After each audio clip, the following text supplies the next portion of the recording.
Could I have your attention, please? We'll call the meeting to order. Public hearing before the Sawyer County Zoning Board of Appeals is hereby called to order at 5 p.m. in the Sawyer County Courthouse in Hayward, Wisconsin. A roll call on behalf of the board. Al Gerber, Laura Russ, Steve Kelsey, Gordon Christians, and Dee Doblis. From the zoning office, Jay Kozlowski, Kathy Marks, and Casey Mishevich. Those persons desiring to give pertinent testimony will be afforded the opportunity to do so. As recognized by the chairman, that person will clearly state their full name before giving testimony. Each hearing will follow this order: reading of the application, submission of the file to the board, applicant statement and presentation of evidence, testimony of those in support of the application, statements from person in objection to the application, rebuttal as permitted by the board, and decision by the board. Orderly procedure requires that each side shall proceed without interruption by the other. All testimony will be addressed to the board, and there will be no questions or arguments between individuals. Any persons aggrieved by a decision of the board may appeal the decision to the circuit court within 30 days of the day following the board's decision letter. The day following the signing of the board's decision letter is the first day of the 30-day appeal filing period. This public hearing was published as a Class 2 notice in accordance with Chapter 985 Wisconsin statutes and Sawyer County Record and the Sawyer County Gazette. One more additional comment. Anyone that has a cell phone, would you please silence it at this time? Public hearing will follow this order: approval of minutes, variance applications, new business, and adjournment. Is there, board members, did we all have an opportunity to read the minutes of the last meeting? Any corrections or adjustments? If not, is there a motion to approve? Moved and seconded. All those in favor of the motion as presented, signify by saying aye. All opposed, same sign. Minutes of the last meeting are approved. Okay. I just want to introduce myself because some of you don't know who I am. I'm Steve Sorensen. I'm an attorney with Von Briesen and Roper. I specialize in municipal law. I'm here representing the Board of Appeals simply because we have all the other attorneys representing different aspects of the county. That's why I'm here. The only question that I do, and I promised one of the board members I would do this, is board members, I think you need to affirmatively acknowledge that you have no conflicts, that you can fairly and honestly make a decision with regard to each of these matters. We want to put that on the record, Mr. Chairman, if that's okay. That's fine. So each member should state that. I'll ask, Dee, do you have any conflicts or interaction with any of the applicants? Gordon? No. Steve? Laura? I have been advised that I guess perhaps Jay's counsel will be asking me to recuse myself from Darlene's case, so I will do that. Okay. And I have no conflicts or interest in any of the applications. So the understanding is you will not be listening to the first action, is that correct? Correct. You personally are willing to recuse yourself? Well, I'm going to be asked to, so I thought I'd do it before I got asked. Do you think that you cannot fairly judge the testimony that's about to be given? Or impartially? I shouldn't say fairly. It's up to you whether you want to recluse yourself or not. He can ask you to do it, but you don't have to. Is that correct? Yes, that's absolutely correct. Okay, well, what Jay said to me was, since I voted against the conditional use permit in the initial thing and then recused myself at the Board of Appeals when this came before us the first time, that he feels it would be prudent for me to do so this time. So I guess I will, to avoid any problems, I will do so. If so asked. If so asked. Okay. All right. Let's proceed. All right. Casey. We have a public hearing in the town of Hunter, appeal number 25003, appellant Darlene Smolin. Appeal number 225-003 in reference to an appeal of the zoning administrator's determination. Owner, Pinewood Properties LLC, part of the southeast quarter of the northwest quarter, parcel number 012-740-142407. 1.54 total acres, accepting the west 100 feet, leaving 1.42 total acres. Part of the southeast quarter of the northwest quarter, parcel number 012-740-142404, 2.86 total acres. Part of the southeast quarter, northwest quarter, part of the northeast quarter of the southwest quarter, part northwest quarter, southeast quarter, lot 1, CSM 36/43, number 8376, parcel number 012-740-142414, total acres 10.94. Part of the northwest quarter of the southeast quarter, lot 2, CSM 36/43, number 8376, parcel number 012-740-144204, total acres 0.99. All in section 14, township 40 north, range 7 west, all zoned residential recreational 1, RR1. Zoning administrator appeal in reference to an amended decision letter for CUP number 21-013. Okay, thank you. Is there someone here to speak on behalf of the appeal?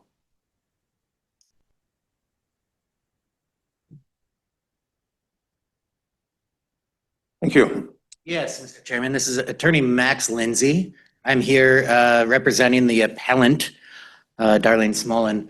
And just to confirm the procedure here, looking at the Board of Appeals bylaws, it does state that the official whose decision on the subject of appeal presents the first statement and evidence. So I was just wondering if the zoning administrator was going to present evidence or a statement or anything else. He would present the evidence as soon as you presented your appeal, because that defines what he would be presenting evidence with regard to. Okay, well, then, all right, so we're diverting from section 7.3 of the bylaws of the zoning commit, or the rules of the Board of Adjustment. Excellent. All right, so we're here today. This appeal was over an action taken by Sawyer County zoning administrator, specifically changing a condition on a conditional use permit that was approved in May of 2021. That condition was condition 11 in that conditional use permit, and it imposed a 150-foot buffer between the campground and any neighboring property. For reasons unexplained, the administrator took actions to change that unilaterally without any notice, any procedure, any hearings, any opportunity for input, and crossed that line out and changed it to a strip of pines along a 100-foot wide residential lot rather than the 150-foot buffer that was initially included. Initially, my client reached out trying to ask, where's the authority? How did you get this approved? Why is this change being made? The explanation we were given is that it was a zoning administrator was correcting a manifest error, that 150-foot buffer shouldn't have been included in the permit conditions in the first place. But there's really no legal support for that explanation. So I have provided, and I presume everyone has had the opportunity to review the information and the relevant arguments that I provided to the board in advance, but I have additional items to address as well. Specifically with the legal support and citations to other legal authority here for the reasons why this unilateral action by the zoning administrator should not be permitted and really went above and beyond any exercise of authority that he had in this case. I do have this written summary of what I'm going to present, but I will go over it as well orally. Would the board like copies of everything that I'm going to go over? Sure. Okay. I can come up. Just use the right.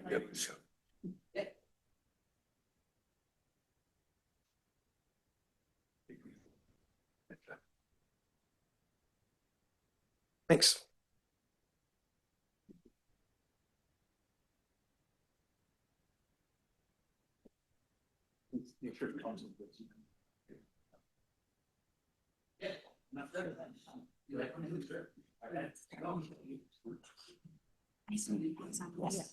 Nice to meet you. Another one, or are you good? Yep. All right, so I guess the first thing is we haven't, and that's why my question at the start came up, because the bylaws of the Board of Appeals do state that the official whose determination is under review goes first. So I was going to make sure that my understanding of the zoning administrator's position was correct before presenting this, but that's totally fine. We'll go on that understanding of everything that's been told to me, that he made this change on the position that it was just changing a manifest error. Well, I asked for legal authority from him that allowed him to make such a change, and they weren't able to provide that. And that's because there isn't that legal authority. Now, first, in this written document that I provided you now, I don't have this provision included, but it's actually something that I discovered right as I was leaving my office and didn't get it in my written report. So I will read to you what Sawyer County ordinances have defined as a manifest error.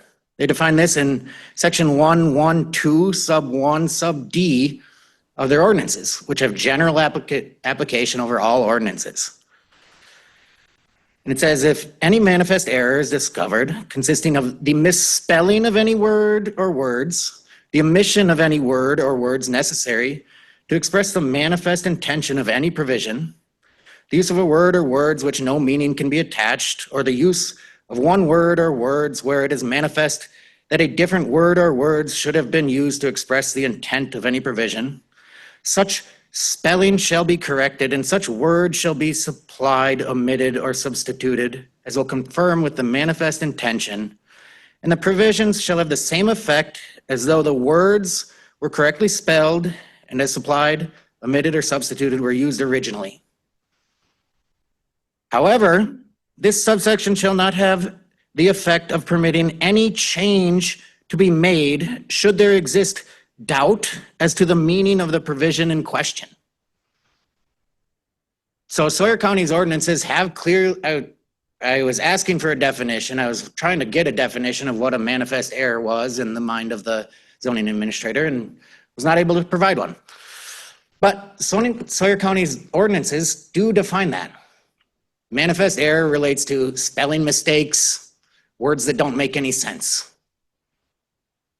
Specifically says this shall not have the effect of permitting any change to be made should there exist doubt as to the meaning of the provision in question. Now, the zoning administrator on February 10th submitted a letter that is in your agenda packet. And in that letter, he says he listened to several hours of audio recordings from various hearings regarding this matter. And it was only after that that he determined, maybe this condition 11 wasn't exactly what the zoning committee meant to put into the conditional use permit. That is not a manifest error. If there's any doubt as to the meaning of that provision, he wouldn't have had to listen to hours of audio recordings to determine what that provision meant. So right off the bat, this change in condition number 11 cannot be deemed to be a manifest error subject to unilateral change by the zoning administrator. So that's just the definition of a manifest error, which we present this doesn't fit within that definition. So let's assume, for the sake of argument here, because we haven't heard the other side's argument, that this was just a manifest error, that condition 11 of this conditional use permit contained a requirement of a 150-foot buffer zone. Let's assume that was the case. I asked the zoning administrator for legal authority for how we could change that. Again, didn't provide it, just said it's manifest error, I changed it.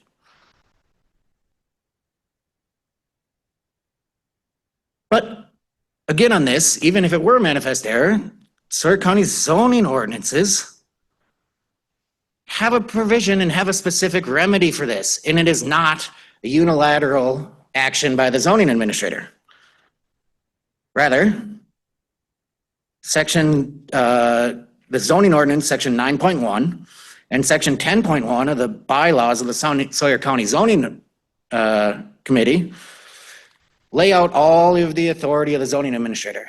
None of that states that he has the authority to correct a manifest error.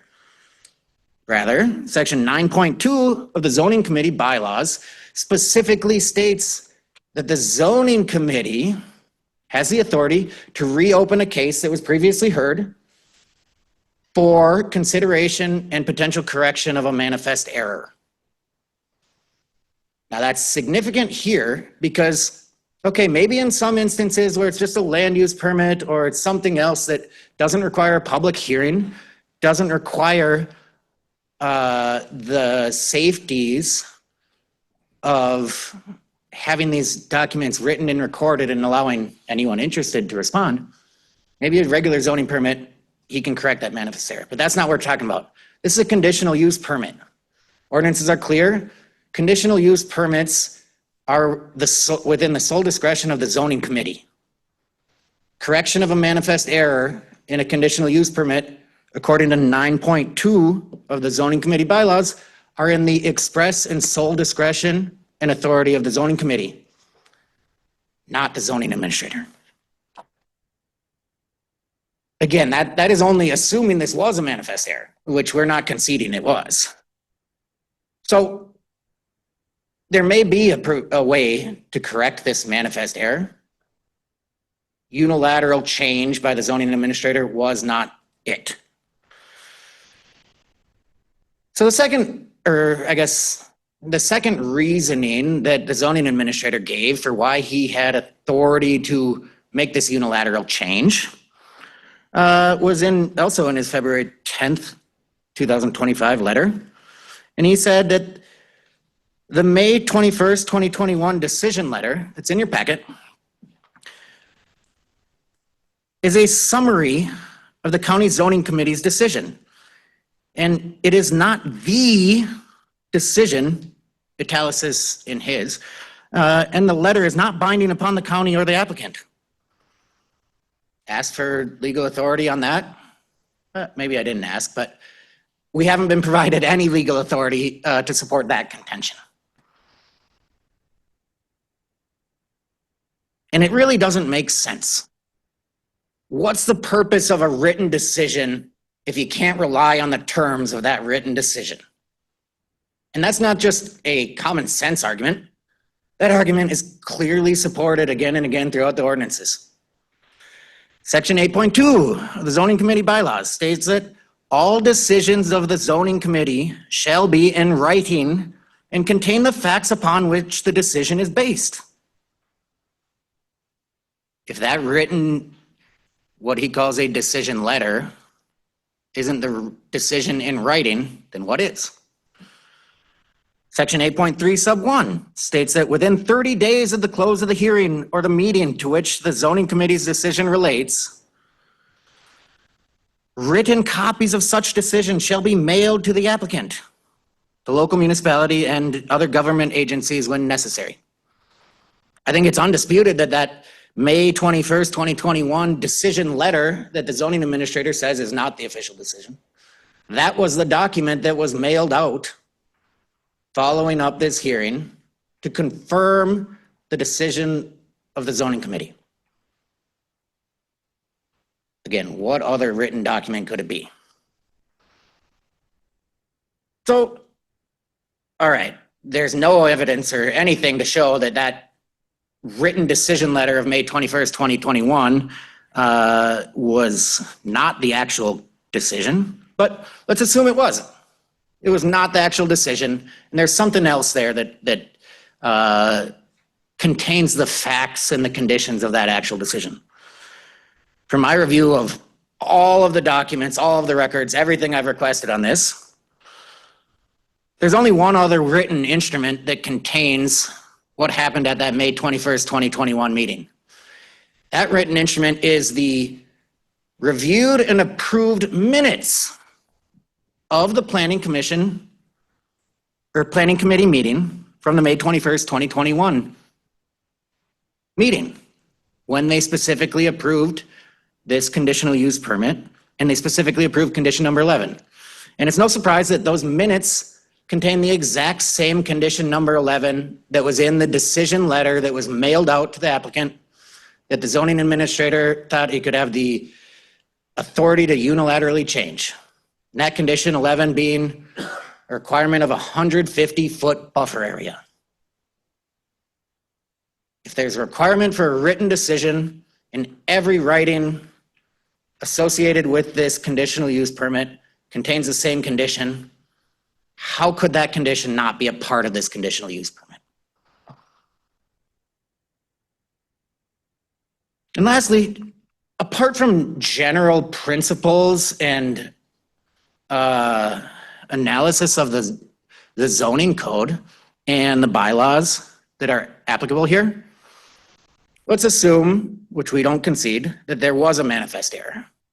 Let's assume, which we don't concede, that the zoning administrator has the unilateral authority to correct or change a manifest error in a conditional use permit. Generally, even if we assume those two things, which are far from true, specific to this conditional use permit, zoning administrator still doesn't have the authority to change condition 11. Because if you look at those written decisions, both the decision letter and both the approved minutes from that meeting, condition 15 explicitly states that any request or change to these conditions shall require the town of Hunter approval. No one sought town of Hunter approval to change or to remove this 150-foot buffer condition, to my knowledge. I presume I would have been provided with that information if it had. So there's another area where, even if the general scheme of things allowed the zoning administrator to make these changes on any other conditional use permit, this one specifically didn't let him do it. I will note that section 8.25 of the zoning ordinance actually requires the zoning committee, says it shall terminate a conditional use permit if any of the conditions aren't complied with. We're not asking for that. That's not what's before us here, but it does appear that at least for sure, that condition 15 was not complied with because a change was made without the town of Hunter's input. So for all those reasons, and I would appreciate an opportunity to respond if any new reasons are brought when the zoning administrator presents his arguments or evidence. But based on all those reasons, we think it's very, very clear that this change to that condition 11 cannot be unilaterally made by the zoning administrator and cannot stand. And the 150-foot buffer area condition needs to be reinserted into this conditional use permit. Are there any questions for me? Or would we wait until after and then we'll do it? Okay, thank you. Is there anyone else to speak on behalf of the appellant? Yes, step to the microphone, please.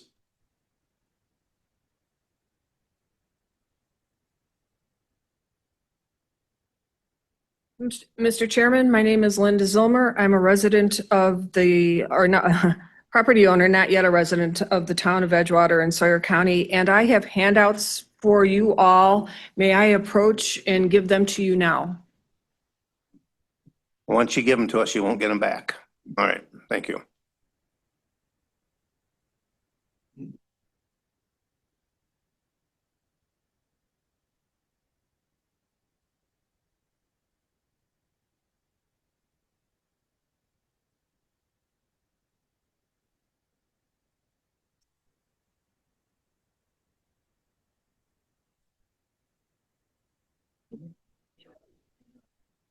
I just hope she hadn't. I don't know what.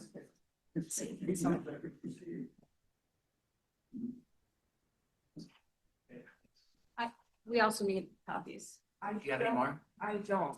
I'll listen to you and then we'll see Yeah. if we do Yeah. it later. My comments regarding this hearing are not as detailed as they will be for the other ones. Linda, Oh, I'm sorry, Linda Zilmer, 902 Holly Hill Lane, Birchwood, Wisconsin, property in Edgewater, 1626N, County Highway F.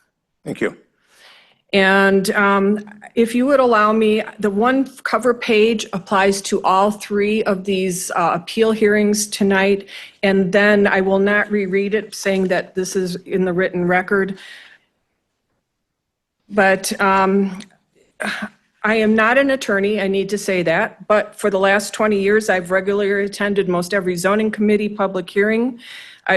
Over the course of 3 zoning administrators, 3 zoning committee chairs, and multiple mixes of members of the committee, 3 county administrators, and even before there were county administrators.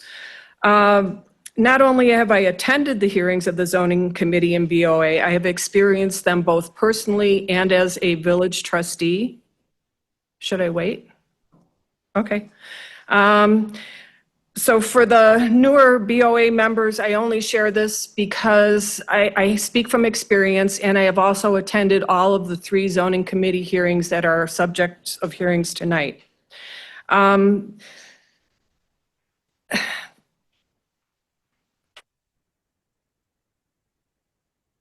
I think I did not expect to hear so much from the attorney representing in this appeal, but I just wanted to speak specifically now that I did attend the zoning committee hearing. I recall those specific discussion and a lot of discussion about a 150-foot buffer. I know that the neighbors and other parties wanted to get that more clarified, but then were not recognized at the end of the hearing. The discussion went primarily to the applicant and the members of the zoning committee.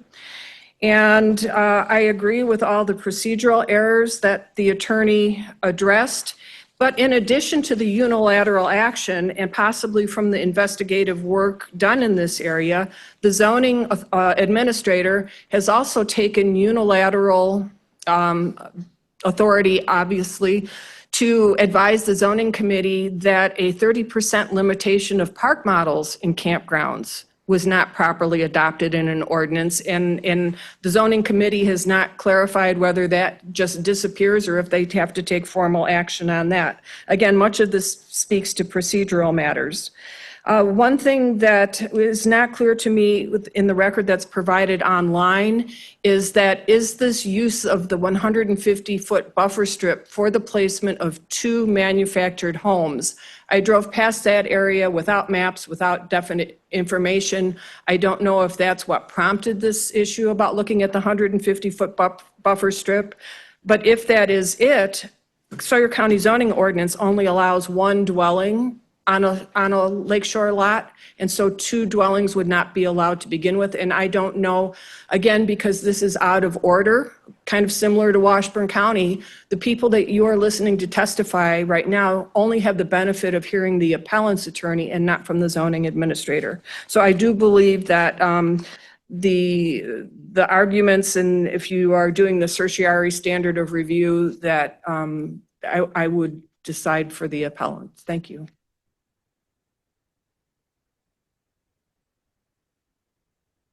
Okay, thank you. Anyone else to speak on behalf of the appellant? Come forward and say. I'm a Town of Hunter resident. I'm Greg Kopke at 9210 Twin Bay Road. Not so much about this buffer and all of this. When I came up from Dane County, southern Wisconsin, we had the Madison Lakes down there, a chain of lakes.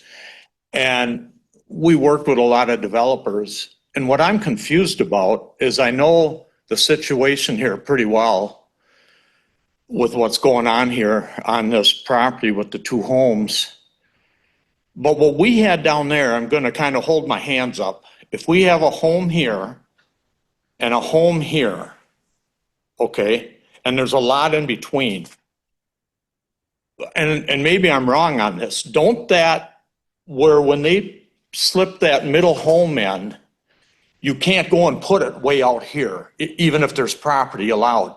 You had that imaginary line, and maybe that don't exist anymore, but in this case, with the home that's down over the hill towards the water's edge, how can they get allowed to do that? And maybe I'm confused, maybe I'm off the wall on this. Did that make any sense, what I just said? And here's the thing, I got a property next to me, and does that mean with that empty lot, they could do that someday to me? Because you guys are letting this happen down there? I mean, I get fired up, I'm not a good speaker, but I don't just get this. Am I wrong on this? What I just explained? I mean, it has nothing to do with the buffer or any of that. I'm just surprised that we're letting people, they could do it to my property. I wouldn't have a problem with a place next to me, but could we come up with that imaginary line? So it doesn't,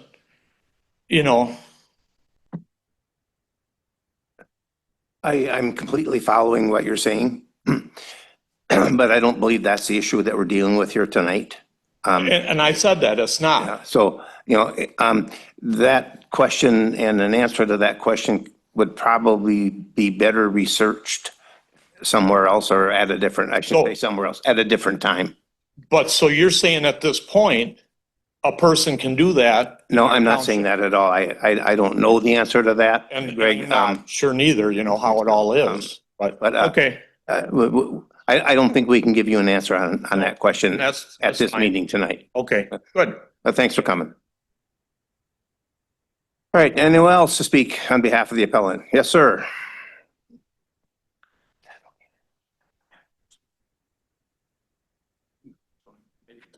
Douglas Kurzweil, 11055W Arrow Road, Hayward, Wisconsin.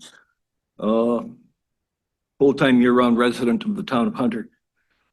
Just very quickly, a couple of things.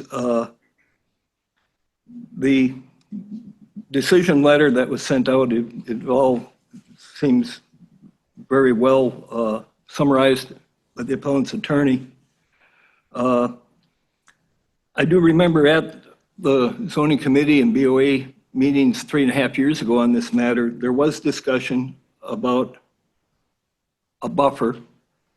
And there was an attempt a couple of years ago to plant a row of very, very little evergreen trees halfway up the hill toward the appellant's home. And they never watered them. It was a dry summer and they're all dead within about 6 weeks or 2 months. I noticed that since spring breakup, they've made another attempt, and these are a little bit bigger trees. They're probably, 6, 8 feet tall, something like that. But I don't know that 8-foot tall trees halfway down a hillside really constitutes a buffer as such. Again, the paperwork says 150 feet.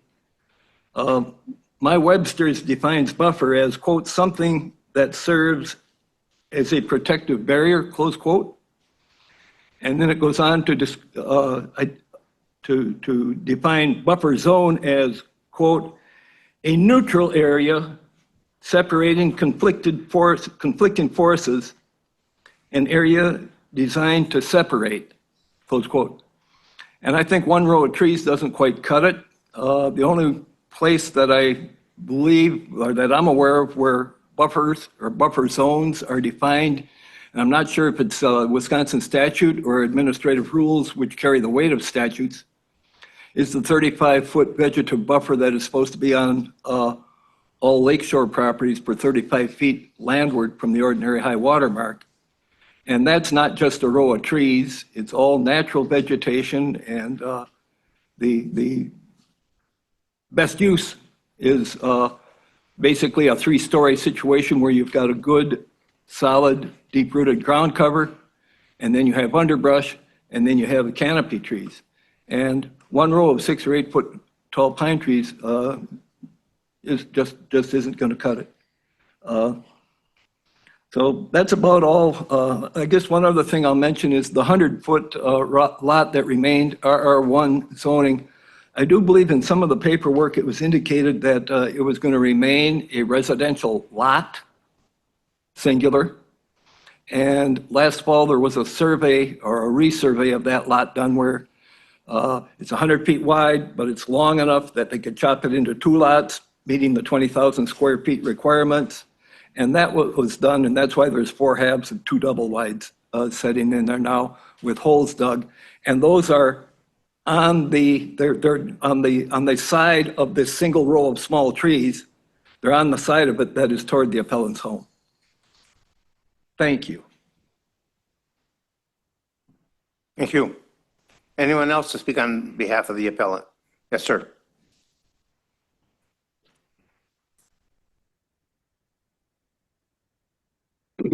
My name is Dennis Claggett. I'm a Town of Hunter resident for 25 years. And I'd like to, And your address, Mr.? it's 8306 North Woodland Drive, Hayward, Wisconsin. I would just like to draw attention to what I discovered yesterday in that on the announcement. It lists 4 properties, 4 parcels.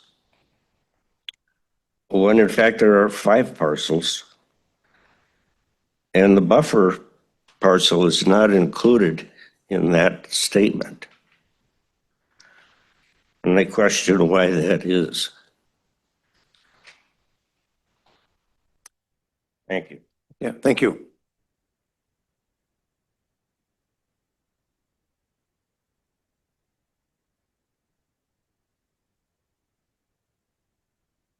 All right, anyone else to speak on behalf of the appellant? Hearing none, I'll ask for anyone who wishes to speak on behalf of the zoning administrator's office. Hi. So my name is Malia Malone. If any of you have been around here since the 90s, my maiden name was Stedman, graduated in 93 Hayward High School. I am now an attorney with Atolis Law. We're out of Milwaukee, but don't let that fool you. I just moved there. Before that, I was 19 years the corporation counsel in Polk County. So just a little bit south of here and closer to the Twin Cities. But they were dealing with the same issues. And it's called the Board of Adjustment there. It's called Zoning Board of Appeals here. If I say Board of Adjustment, please forgive me. I wanted to let you know my background so that you can understand that I'm coming to this not to aggressively argue one side or the other, just to state the facts and make it clear. Some of you may be aware of all of the background of this campground expansion. But one thing I wanted to do, and I don't know if I can take this, is this movable? Okay, so what I'd like to do is use this floor as an example of what we're looking at. So at the time, the applicant, the operator of the campground, owned all of the property on all of these slabs. This was being used as a campground. And they wanted to expand that and change the zoning from RR1 to RR2 up until, let's say, about here. And leave the rest of it RR1. So that they could expand that campground. And then they applied for the conditional use permit. So you'll hear words like 150-foot buffer, and there's no way in fact, logic, or law that you could have a 150-foot buffer. Because 100 feet of what we're talking about as buffer is that section that's still RR1. It's not a part of the conditional use permit. It's not the property that the conditional use permit applies to, because that conditional use permit cannot apply to that section that's RR1. So what do we have left? We have the 50-foot setback from that RR1, RR2 line. And so when you hear the word 150-foot setback, and you'll hear that when you listen to the audio, and we do have some of the key audio clips from the underlying zoning hearing keyed up. But they're talking about 150-foot buffer of area where there will not be camping. That's that 100 feet of RR1 residential, and then the 50-foot setback. No one is arguing, other than the appellant, that somehow the zoning committee had the authority to regulate this different parcel, this different section that's not even zoned for campground, and have that section apply. If you listen to the audio, there was talk about 150 feet, and that means from the setback through the 100 feet that zoned RR1, that would never be used for a campground. And then there was discussion about the tree that was going to block the site. And there was back and forth with the applicant, the operator of the campground, who said he agreed to put a 1-row set of trees. So whether you use the term manifest error and then try to argue that that the zoning administrator didn't have the right to fix what I would like to call a Scrivener's error. It's one of my favorite words from law school, because Scrivener's error means the person who was taking the minutes made a mistake. And that's all we have here, fixing a Scrivener's error to give the intent of what the zoning committee actually decided on. And I think now would be a good time to play the clips of the section of the audio from that 2021 hearing. I'm gonna hope this cues up right. So we have it at the, Jay Kozlowski, Sawyer County Zoning Administrator. As part of the recordings, and this was summarized in my letter, and it is also in your packet as well, as my decision letter back to Smolens. It was at the 1 hour and 12-minute mark of conditional use permit number 21-013, which we hear this. You're allowing a 150-foot buffer from that next residence over there, or we're not rezoning that portion? Okay, what we're doing is, we own up to this. I can play it through there, but it's not really great. Yep. We are leaving a 100-foot residential RR1 lot. Let me see if I can play it on the actual Zoom platform, which will play through the speakers then. And while he's trying to get that up, I can just talk about a few other things briefly, because I'm going to be speaking on a few of the appeals today. So I would agree with Attorney Lindsay, who spoke. I came here expecting us to go first, because that's what's in the bylaws. I also wanted to point out for the future, the appeals of the zoning administrator are different than appeals of the zoning committee, and I do not see any section wherein the public gets to speak when it's an appeal of the zoning committee.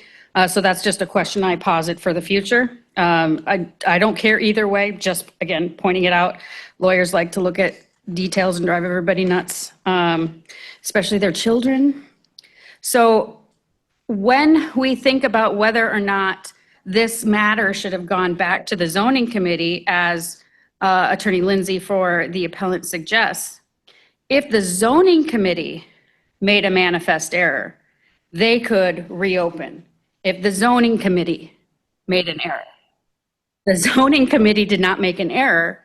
This was a Scrivener's error that was fixed to reflect the actual decision of the zoning committee.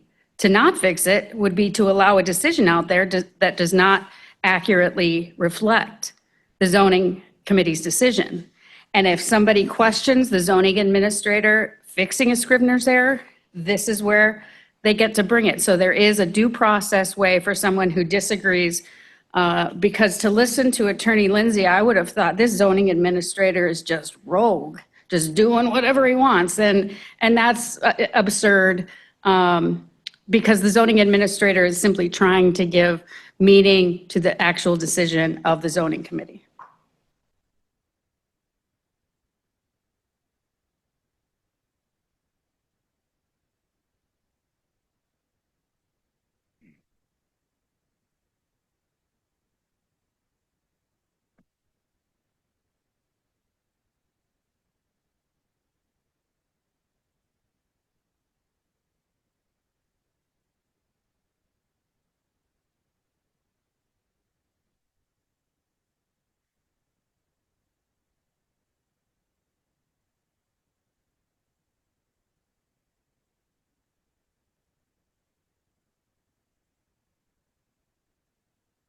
That first reference there was again, Mr. Bodenschatz referencing that 100-foot strip of land was to remain residential recreational one. And again, it was not subject as part of the rezone request or as part of the conditional use permit request. We then further get the elements of the row of pine trees planted down one side of the property line at the 1 hour, 15-minute mark.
So there again is the first reference of planting a row of pine trees down one side of the property line. And then we get to the actual motion that was made by the zoning committee. I believe the motion was initially made by Mr. Paulson.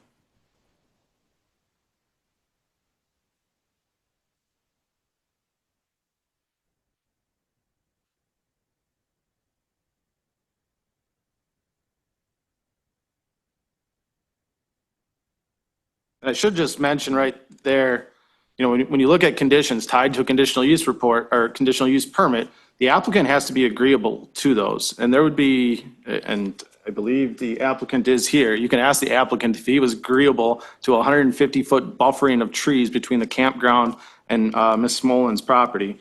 I have additional audio to add as part of the original appeal for this conditional use permit. Those that have sat on this board for a while, and I'm sure most of you remember this, this was initially appealed once before as a zoning committee appeal. And there's additional testimony at that hearing that again states that it was to be a row of pine trees down the property line. Which I love that, yeah, maybe the manifest error was not the correct wording to use in my decision letter back to Smolin, but the Scribner's error is what it ultimately is. So here again is Paulson's motion on it.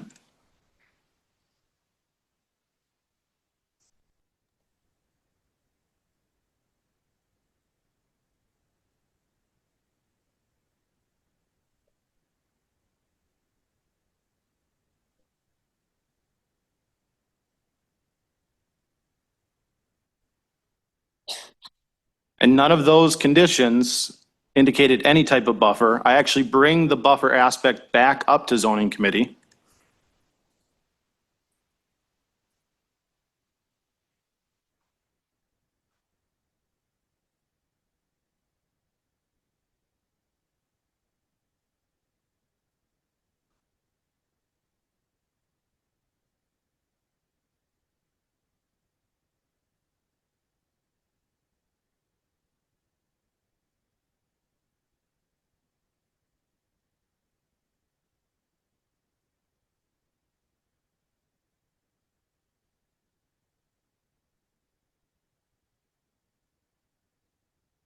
This is the best audio I got.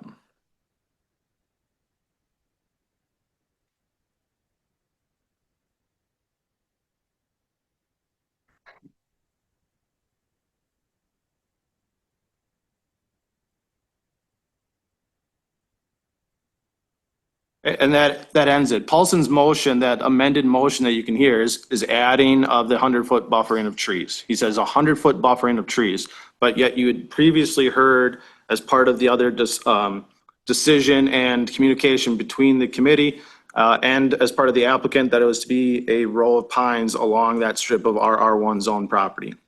That is my, I guess, evidence that I used in making a fix to a Scribner's error, and I stand behind that decision. And then I will queue up additional audio for the Board of Appeals if you want to further discuss anything else. So one other thing, Excuse me, when is it appropriate for us to ask you questions or have Jay answer them? Sure. yes. We heard testimony that there's 5 parcels in this location, and only 4 of them were listed as being requesting a variance. Yeah, and- Was that, did I hear that correctly? Yeah, and I think I can answer that. So the. Well, here, let me finish the question. Now, and then we heard from you that the 100 feet is not included and should not be involved in the buffer zone. Did I hear that correctly? Correct. I'm not here on. Okay, so where does the buffer zone begin? Does it begin at the neighbor's lot line, or does it begin at this newly created lot line? I think you could argue either one if we're talking about the buffer being the single row of pine trees. No, the buffer being the 100 feet. So the buffer word that was used in the zoning committee was used to talk about the area of space that would not be used for camping. So that entire residential area would be a buffer because it was not used for camping, not necessarily never used for anything else, like what it's zoned for, which is residential, because it's RR1. Because again, with the conditional use, you cannot limit someone's ability to use property that is outside of the zone that allows for that conditional use. I guess I'm not understanding the definition. Maybe I'm the dumbest guy in the room. No, but, this stuff is, it's ridiculous. I mean, honestly, it is my. If the 100-foot lot is not included in the buffer zone, and it's not included in the notice of what was being asked for a conditional use permit, and the zoning committee said they wanted 150 feet, it almost appears as though there's going to be 250 feet setback. So if you listen to the whole audio tape, A whole bunch of times at home. you poor thing, my condolences. But when they're using the word buffer in the zoning committee, they're talking about area that will be a break between the campground and the neighbor's property and the neighbor's structures and home. They're not saying a buffer like we're going to put up a whole bunch of trees to be a buffer. It's a gap in space that cannot be used for camping.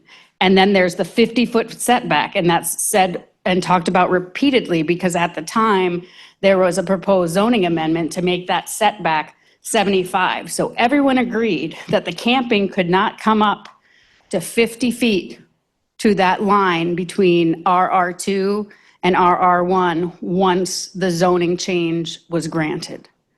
So there was the 50 feet there, and then the 100-foot that again had nothing to do with the conditional use permit, but because it was not being changed to RR2 would be a de facto buffer area where no camping could occur. So it's the contention of the zoning administrator that they're not creating a new 150-foot buffer. They're Correct. using 100 that already exists. Correct. And adding 50 more. And not adding, but being required to have that setback. And Whatever. then having the tree line to However you be want to define it, yeah. a visual buffer. All right, that's all I want. Thank you. And I guess for further clarification, you can look up on the screen here. It's a little grainy. I'll give it that. And the reason why only 4 of the parcels were shown is those 4 parcels were subject to the initial conditional use permit. Again, this 100-foot strip of land that we're talking about now was specifically exempt from the initial request. You can see here, the original parcel was actually 150 feet wide. The conditional use permit and rezone was grabbing 50 feet of that, which again, resulting in 100 feet being exempt from the conditional use permit request and being exempt from the rezone request. Then I don't remember the time frame. I believe it was stated before. The applicant then, with that 100-foot wide parcel, zoned residential recreational 1, then split that lot into 2 separate new legal lots, a front lot and a back lot, provide access and easement through the back lot to the front lot. So there was, testimony we heard that, well, how can the zoning administrator allow that? That is zoning ordinances 101. This is 2 separate legal lots with 2 separate dwellings on each legal lot. Again, the question you have in front of you is whether or not, I guess, I had the authority to amend a Scribner's error as to what we've heard on the audio. And then furthermore, again, this was appealed initially on a zoning committee appeal of the conditional use permit. And this is the additional audio from your hearing.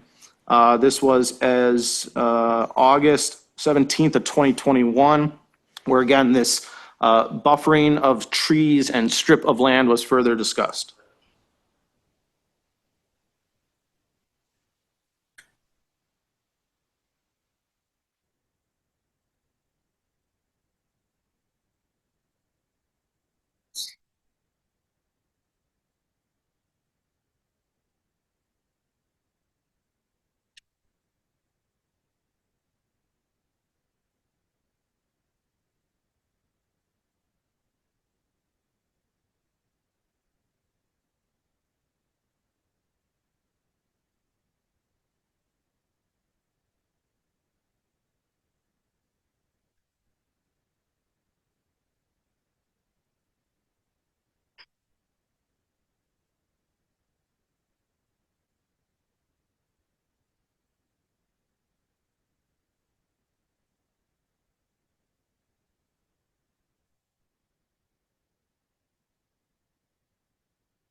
So again, my decision in the letter I initially submitted back to Smolin, which promulgated the appeal of my determination, was again to, I guess, fix the errors that I had heard and observed as part of the audio recording, to solidify those conditions that were implemented by the zoning committee and further upheld by this Board of Adjustments as part of the appeal case.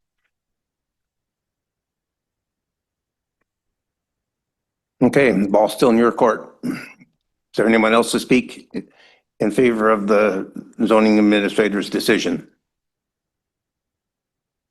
Thank you, Mr. Chairman. Steve Bodenschatz, owner of the property in question that the ball's being tossed around on. And as you heard my testimony, we specifically kept that 100 feet from Darlene's lot, zone residential RR1 for residential purposes, which we've now got 2 land use permits for 2 new homes. And then the 50-foot buffer was the mandatory buffer for the county zoning ordinance for the PUD for the conditional use permit.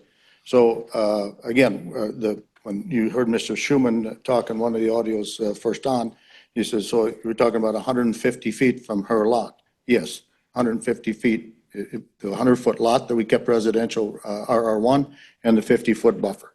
I don't know what the confusion is. It's clear as can be. So, and we are complying. Yeah, I planted a bunch of trees, a bunch of Charlie Brown trees, and all damn died on me.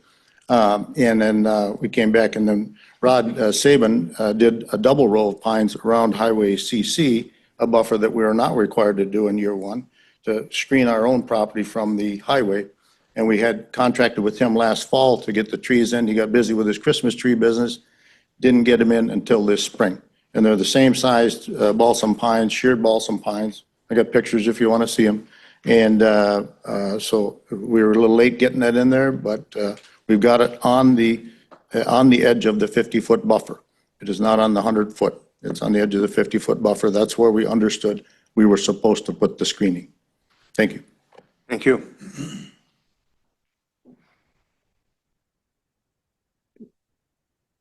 Mr. Kozlowski, there was some testimony earlier, a comment earlier, I shouldn't say testimony, that about the definition of a buffer.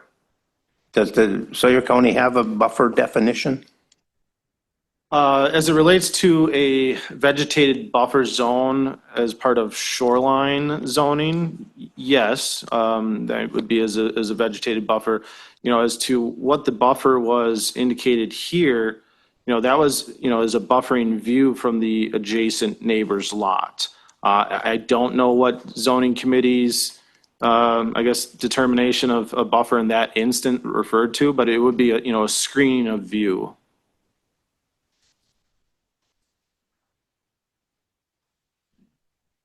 Is that requirement being met? Screening of view? Well, again, I don't believe from the audio that I had listened to that that condition of having a true buffer implemented was an actual condition. It was that a row of pine trees be planted down the side of the property line. And I do have that audio. I can bring it up again. It's where Mr. Paulson doesn't have a microphone on. So you're really hard to hear as to what the actual condition that the zoning committee member implemented. All right, thanks. Any additional comments or testimony? To close out, when we look at the buffer zone as defined in the shoreland ordinance, that is contemplating something between an activity or a structure and the body of water and the ordinary high water mark, not something in between properties. So that definition would not apply in these circumstances. And the other thing that I wanted to reiterate is there is legally and practically no plausible way to have a 150-foot vegetative buffer, because either that would go in 150 feet to the already existing, pre-existing campground sites, or you'd have to say that the conditional use permit is prohibiting a parcel that is not even zoned from ever being used in a way that it was meant to be used, like residential. And just because the applicant happened to own both of those, the applicant can sell that at any time. And there would not be some covenant running that would require some future purchaser to maintain a buffer zone for a conditional use permit that's not even a part of that zoning district. So the only practical solution is to deny the appeal because it was fixing a Scrivener's error. And there's no plausible way to read and conduct the conditional use permit in a way that the original language read in the original determination letter in 2021. Okay. Is there any additional testimony on behalf of the zoning office? Okay, is any rebuttal?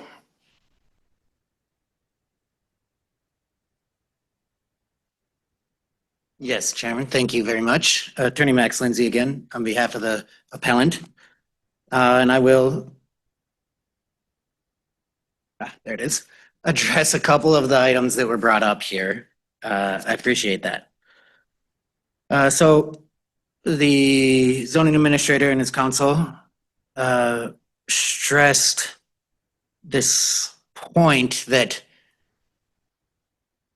they say it's not plausible to impose a condition on a parcel that was not subject or not part of the conditional use permit application.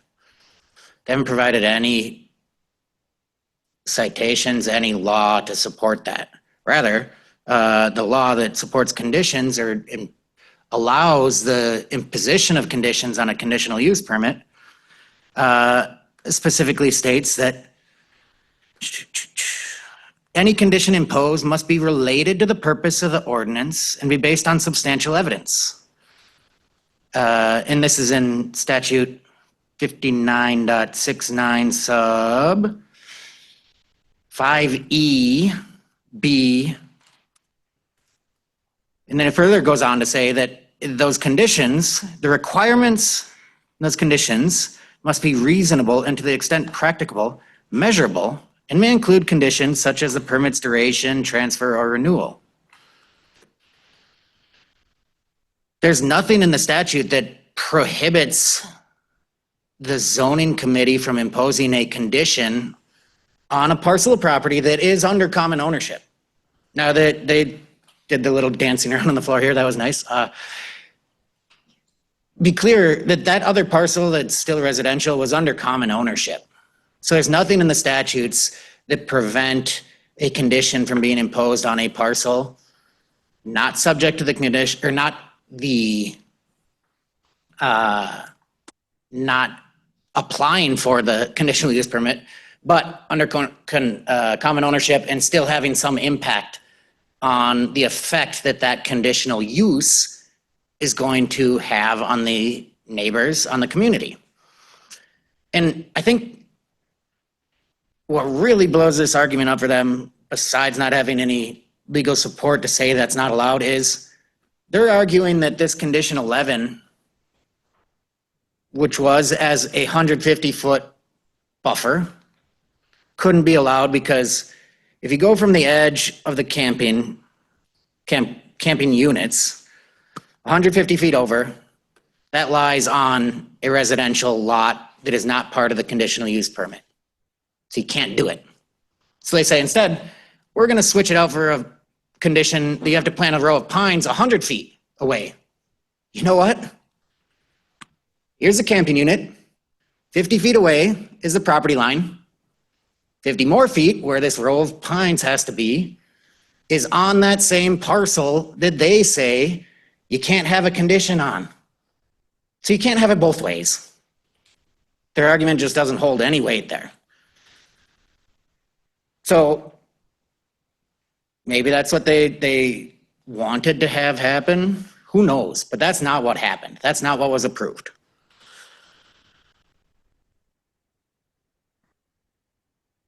The audio that was presented,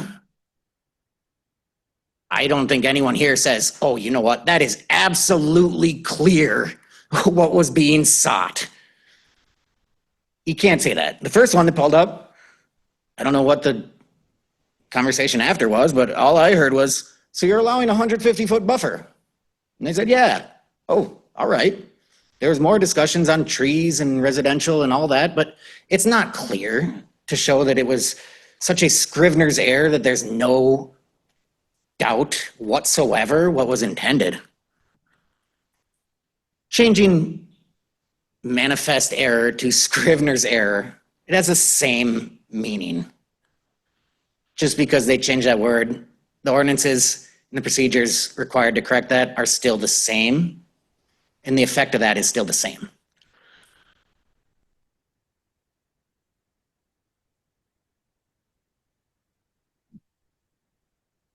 So went on to say that,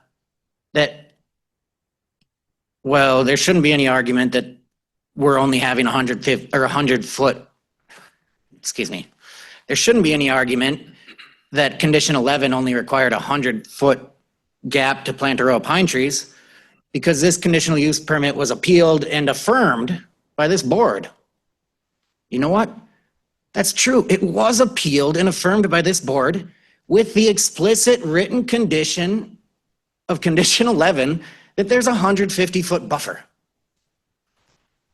That was appealed, affirmed. What else do you want? It wasn't affirmed with the correction of something else. There was nothing done to change that.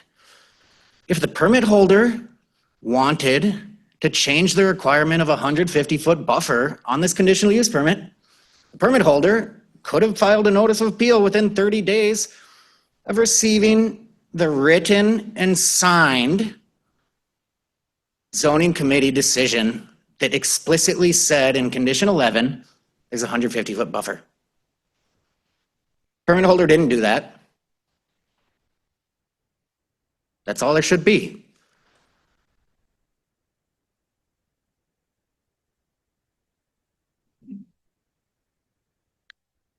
There's another a comment by the zoning administrator, I think, when he was, after playing some of the audio and that going through and summarizing his position here.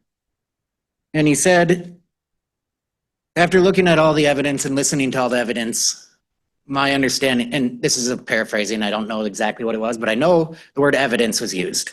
After looking at and going over all the evidence, my opinion was that the intent was to have this 100-foot row of pine trees.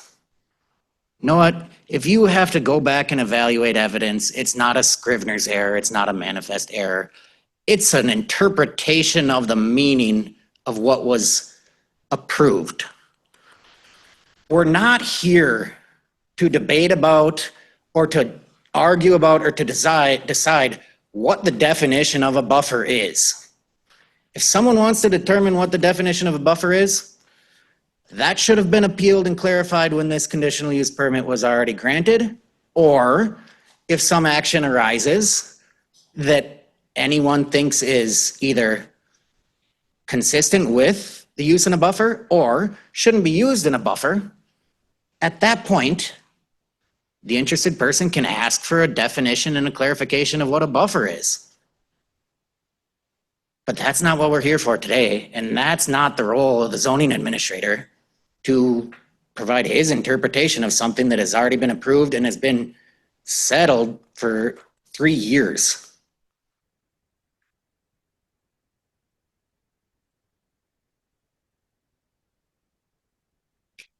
You said, I don't know what the zoning committee's definition of a buffer means in this context. That's true. Doesn't give the zoning administrator the right to change it. This condition should be upheld, it should remain, and if the permit holder wants to file some action to see if they can do something in this 150-foot buffer zone, let them do it. That's not for the zoning administrator to decide unilaterally. Are there any other questions? I don't have any, I don't know, but any of the other committee members? Okay, thank you. Thank you. Any rebuttal? Briefly. So again, going back to the zoning board of appeals bylaws, we skipped over number 2, which is determination of jurisdiction.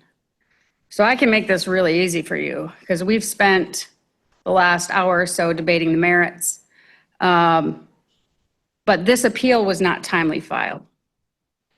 Specifically, the correction was made by the zoning administrator February 18th and made an amendments to that May 21st issuance of the decision.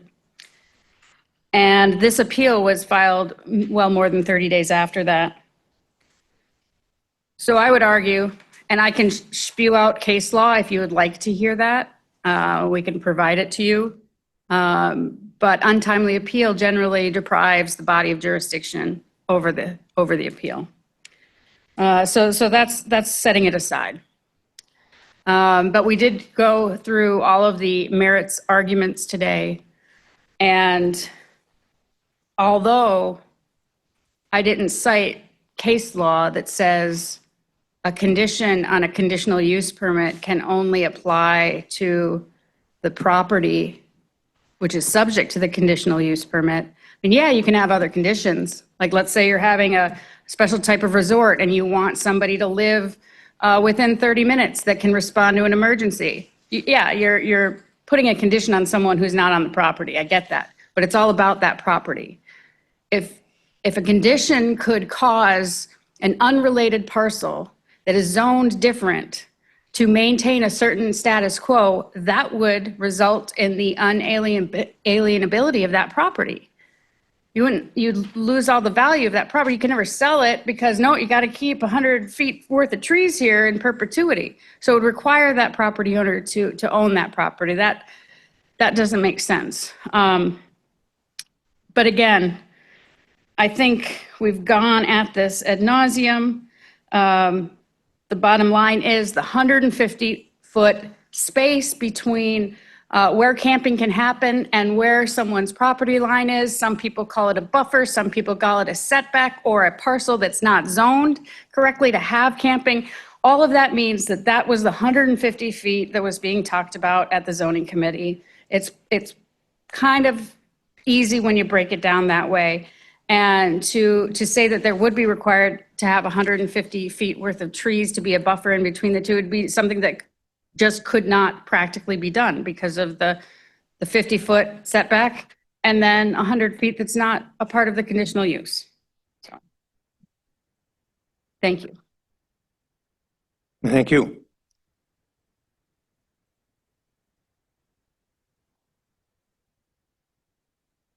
Can someone, in a nutshell, explain the very basics of this whole thing? And here's what I've interpreted so far, and very honestly, I'm quite confused. Probably leave that for your discussion. Okay. I just got a never mind from. Because you're gonna get 15 different opinions. Okay. May I rebuttal one more time, if permitted by the chair? Certainly.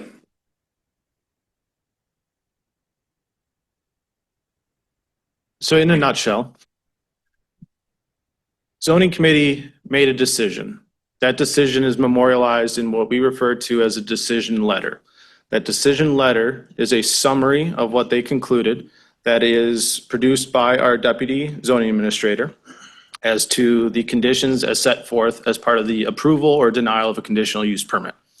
It wasn't until really 3 years later that it was observed that this item 11 stated having added 150-foot buffer. I then further went back in the recording because I don't understand what having added 150-foot buffer is either.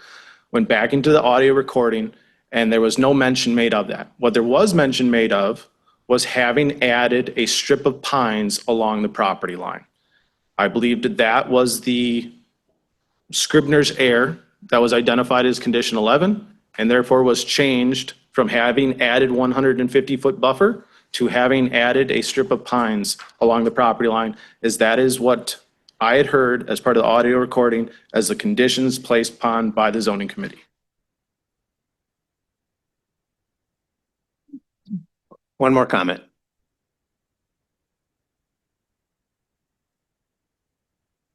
Yes, thank you, Mr. Chairman.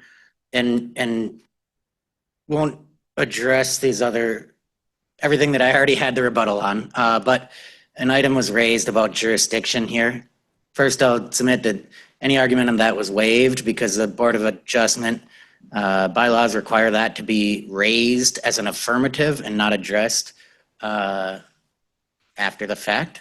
But regardless of that, I do have everything to show that this appeal was timely filed, anticipating this position. And I have that here for you.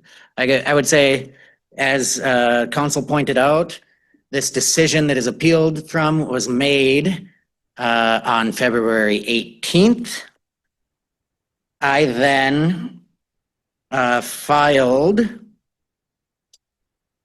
an appeal via email on March 18th within the 30-day requirement. At that point, I was not necessarily aware of the specific appeal forms that were required. Zoning administrator then received that appeal, acknowledged that he received it and it met the initial filing of the 30-day deadline, but then clarified that I had 30 days to follow up from that to provide the appeal on the official appeal form, as well as the fee for this zoning appeal. And that's as stated in section 5.4 of the Zoning Board of Appeals bylaws. Now, I submitted the requested information in the formal form on Monday, April 21st. Zoning administrator responded saying, hey, 30-day deadline was April 19th. Well, April 19th was a Saturday. Zoning administrator didn't consider that, I guess. But another case here of just reading the county's ordinances. And this is ordinance section 1-1-2 sub 4C. And that says, when the last day within which a proceeding is to be had or taken or an act done which consist of any payment or to or the service upon or the filing with any officer, when that last day falls on a Saturday, and the duly established official hours of such department is not open on the Saturday, said proceeding may be had or taken, or such act may be done on the next succeeding day that is not a Sunday or a legal holiday, which is exactly what I did, followed up on the 21st, that Monday. Additionally, Your Honor, or not Your Honor, sorry. If you want to, I can keep calling you that. The provisions in the Zoning Board of Appeals bylaws also make it discretionary. It's a may. If you do find that there was some reason that it wasn't a timely appeal, you may dismiss. There is no required dismissal there. I can provide for the record, if you desire, here these email chains showing when and the dates that everything was submitted. I don't think that is there any contention or pushback? So I don't believe you need to provide those. Okay, thank you. Then I don't have any further, anything further to say on the other issues in this case. Okay, thank you. Right. Okay, we're not going to listen to any more testimony. We're an hour and a half into this one already. So is there a motion to close the public hearing portion of this case? Motion by Steve, is there a second? Second by Gordon. Okay, all those in favor of the motion to close public hearing portion, signify by saying aye. Aye. All in favor? Motion sorry. passes. Mr. Gerber, could you please have them use their microphones so we can hear them and so we can hear that everybody agrees and everything? Sure. Thank you. Okay. Laura, are you in on this? I don't think you officially recused yourself. But then I missed She did. those opportunities to speak. And you know how hard that is. So you are not going to be included in this conversation? All right, thank you. So here's my understanding. Is in this 100-foot residential lot that is now 2 residential lots, there's construction activity going on. And the appellant was under the understanding that there would be no construction activity within 150 feet. The zoning office is contend, and the owner is contending that they did not give up that, the ability to construct, sell, or exchange that property. I wish I would have asked the question, is there any construction activity going on within the 50-foot zone? But I didn't ask that. Going back to the zoning committee's decision, and part of the audio that was hard to hear, and I listened to it several times at home from this Paulson, I think it was the zoning committee's intent that no construction activity be allowed within that 150 feet, including the residential lot. But I heard today that they can't put that restriction on a lot that was not included in the conditional use permit application. Is anybody following that the same way I am? I guess what I heard was they couldn't use it as a campground. It didn't say they couldn't do construction. The 50 or the 150? The 100-foot R1 strip. Yeah, let me just help you out with that, because under the rules, the conditional use permit and the rezoning, which kind of went hand in hand, were only as to the 4 lots. And the statute refers to the site. So in other words, if you make an application for zoning of a site or an application for a conditional use for a site, that's the only issue before the board. I mean, think of it as if some other person had owned the 100-foot strip, not the same person. You couldn't tell that person they couldn't build on their lot because that wasn't part of the site. So if you read this as 150 feet, if that's what you believe it is, it's 150 feet into the campground. I mean, that's what it would have meant, if that's the way you read it. You don't, the 100-foot you can't consider at all. That's not even part of the discussion. I think it confused the zoning committee but I'm just telling you legally, you can't put a condition unless that was part of the site plan that was submitted, and it wasn't. If that helps you out. No, that's kind of where I was coming from. And I agree with you on that, by the way. Gordy's understanding was mine as well. I Always get close to the mic because we're making. fully aware it was a residential lot that wasn't part of this. I don't know the nuances of calling it a buffer or not, but effectively it is a buffer from the campground. And then there was a mandatory 50 feet that they couldn't develop with campground improvements such as, camping units. That was my understanding. And hearing the audio, I've listened to it many times besides today. That was my understanding. So, Mr. Sorensen, Well, your question today is this. Number one, do you believe the zoning administrator has the right to change the condition? And that's the number one issue you're going to be dealing with. Does he have the right? I mean, you heard testimony from both sides. I'm not going to tell you what the answer is because I don't know. You can make that decision. That's the first question. Does he have the right to change a condition? He said, yeah, because it was wrong. That's why he changed it. That it was misinterpreted, it was ambiguous, and so on. So that's number one. You have to decide whether or not, if you find that he does have the right under your ordinances, then did he properly change it? In other words, if it's a Scribner's error, he has a right to make a Scribner error change. He did that. Then you'd have to decide whether that's consistent with what the board decided. I mean, the frustrating thing is, first question you have to decide is he has a right to do that or not. And even if he wants to, does he have the right to do that or not? And both sides are correct. There's nothing specific in the statute that or your ordinance that says he has the absolute right to change a condition. But you do have a manifest error that's in there that says you can correct. Is there a difference between clarification and correction or versus change? Well, this one, there's a specific change in language. It took out a lot of words. It took out 150, it took out buffer, it put in trees. I mean,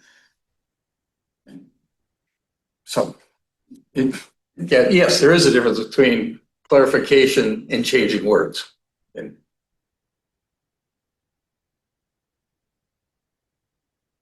remember, you have basically three choices. You have the right to, deny the appeal, accept the appeal, or you can send it back to the zoning committee too for clarification because you don't know what they meant.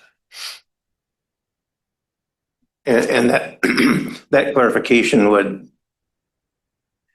give the zoning administrator definite direction as to what the intent was. I sure hope so. I'd make a motion that we do that, send it back to the zoning committee. Second. Okay. Motion's been made and seconded. Discussion on the motion?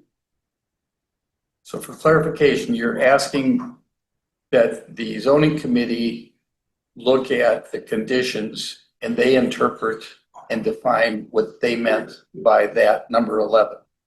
Correct. Not that they're going to have new testimony or anything else. They're just going to tell you what they meant on number 11. Is there, will they be limited to only number 11? That's the only thing that was appealed. Okay. Okay. Yep. I mean, what you're really doing is you're holding yourselves in abeyance, asking them to clarify for Well, you. we're taking a reading on what we heard on the audio, which wasn't real clear in the first place. Yeah.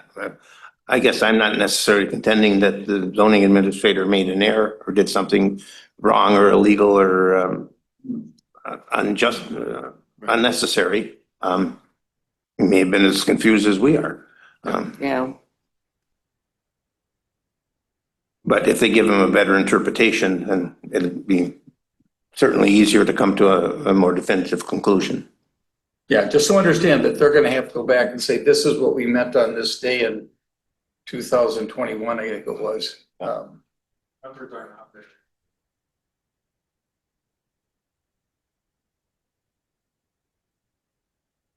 Okay, so Then what? normally when any of our decisions were required to come up with findings of fact and conclusions of law. Well, your findings of fact would be, it's too unclear to decide, and you're asking the zoning committee to decide. And I recognize that you may have an entirely different zoning committee, but they're gonna have to do the best job they can to figure out what was meant by looking at the record as it exists. Or you can make the decision what you think it means. You can do it de novo and decide. Can we put some time limit parameters on it? Sure. So like, I don't know when their next meeting would be, but could we say that it needs to be addressed, or does this whole public notice thing have to be kicked into gear again? It does? Well, anytime you have a public meeting, you have to give public notice. Sure, there's a lot of folks that'd like to put this to bed.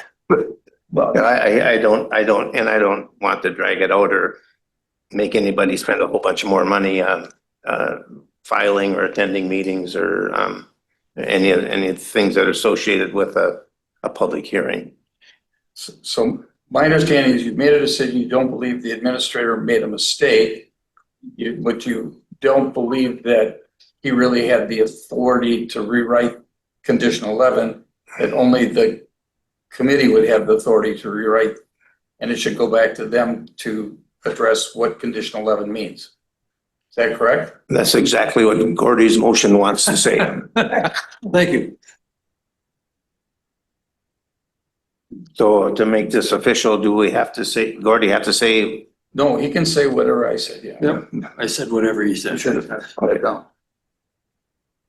That's what we're taking. This is, and I'm talking loud, so I'm sure it's getting across. All right, the motion's been made and seconded. All in favor of the motion as presented, signify by saying aye. Aye. All opposed, same sign. Motion passes by a vote of 4-0 to return this appeal to the zoning committee. Yes, sir. Now do I have to reopen public testimony or, no, we can, As a representative of the applicant, that's okay. Okay. I don't know what, I'm not supposed to stay. no, So, you have no authority to, what do you want to talk about? yeah, so section 5.10 of the Board of Adjustment bylaws covers, and it's also a statutory section that I don't. If you don't believe what they did today was wrong, you can appeal it. No, that's totally fine. That provision says that any action appealed from initially is stayed pending a determination by the Board of Adjustment. I requested that any construction within this 150-foot No, buffer, so that can I finish my statement and then you can tell me I'm wrong? I just want to put it on the record. I requested from the zoning department clarification of whether that stay would apply to prevent building within the 150-foot buffer. They responded that they would not enforce that stay. I'm asking the board if that stay is applicable. Legal counsel can give their answer if you want.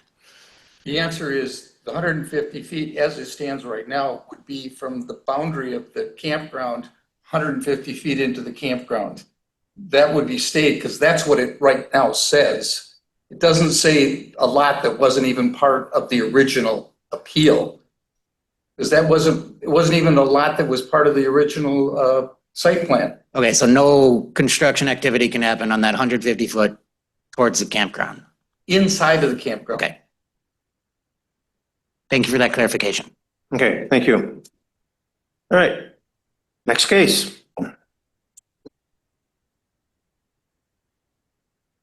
Yeah, to your bathroom break. Yeah. Yep. Thank you. 7th inning stretch.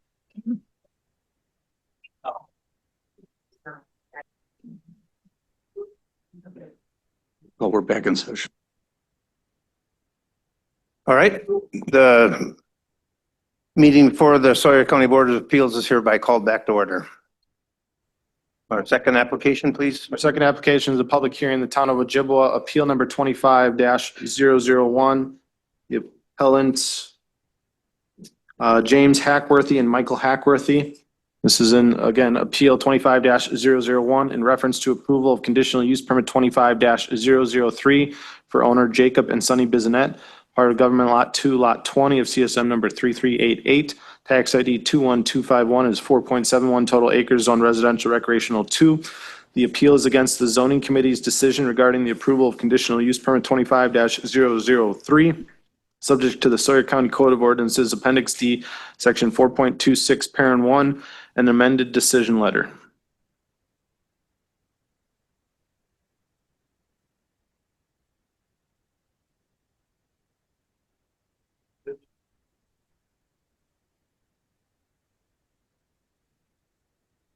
Are the Hackworthys here or someone to speak on their behalf?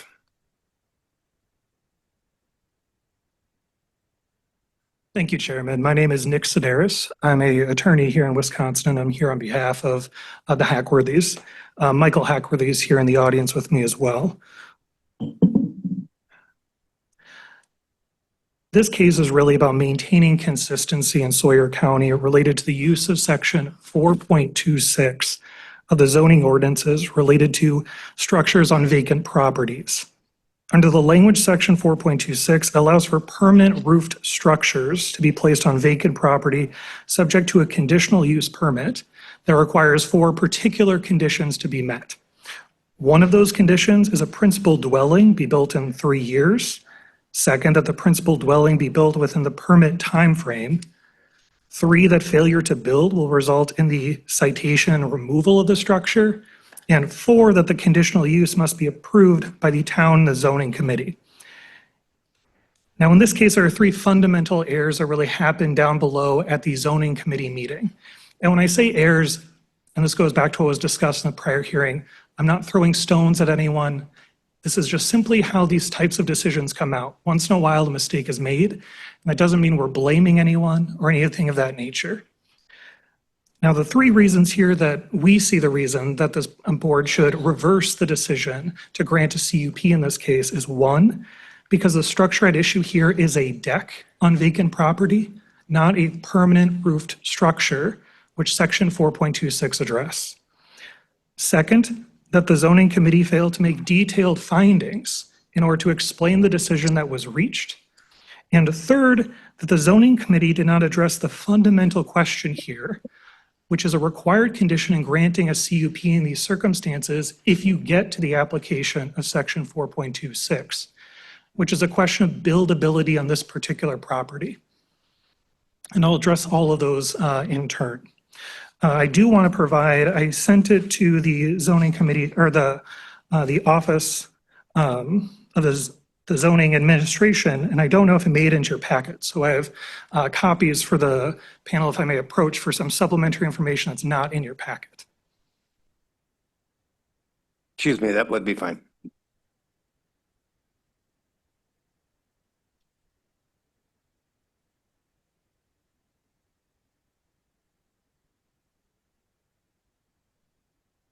Thank you.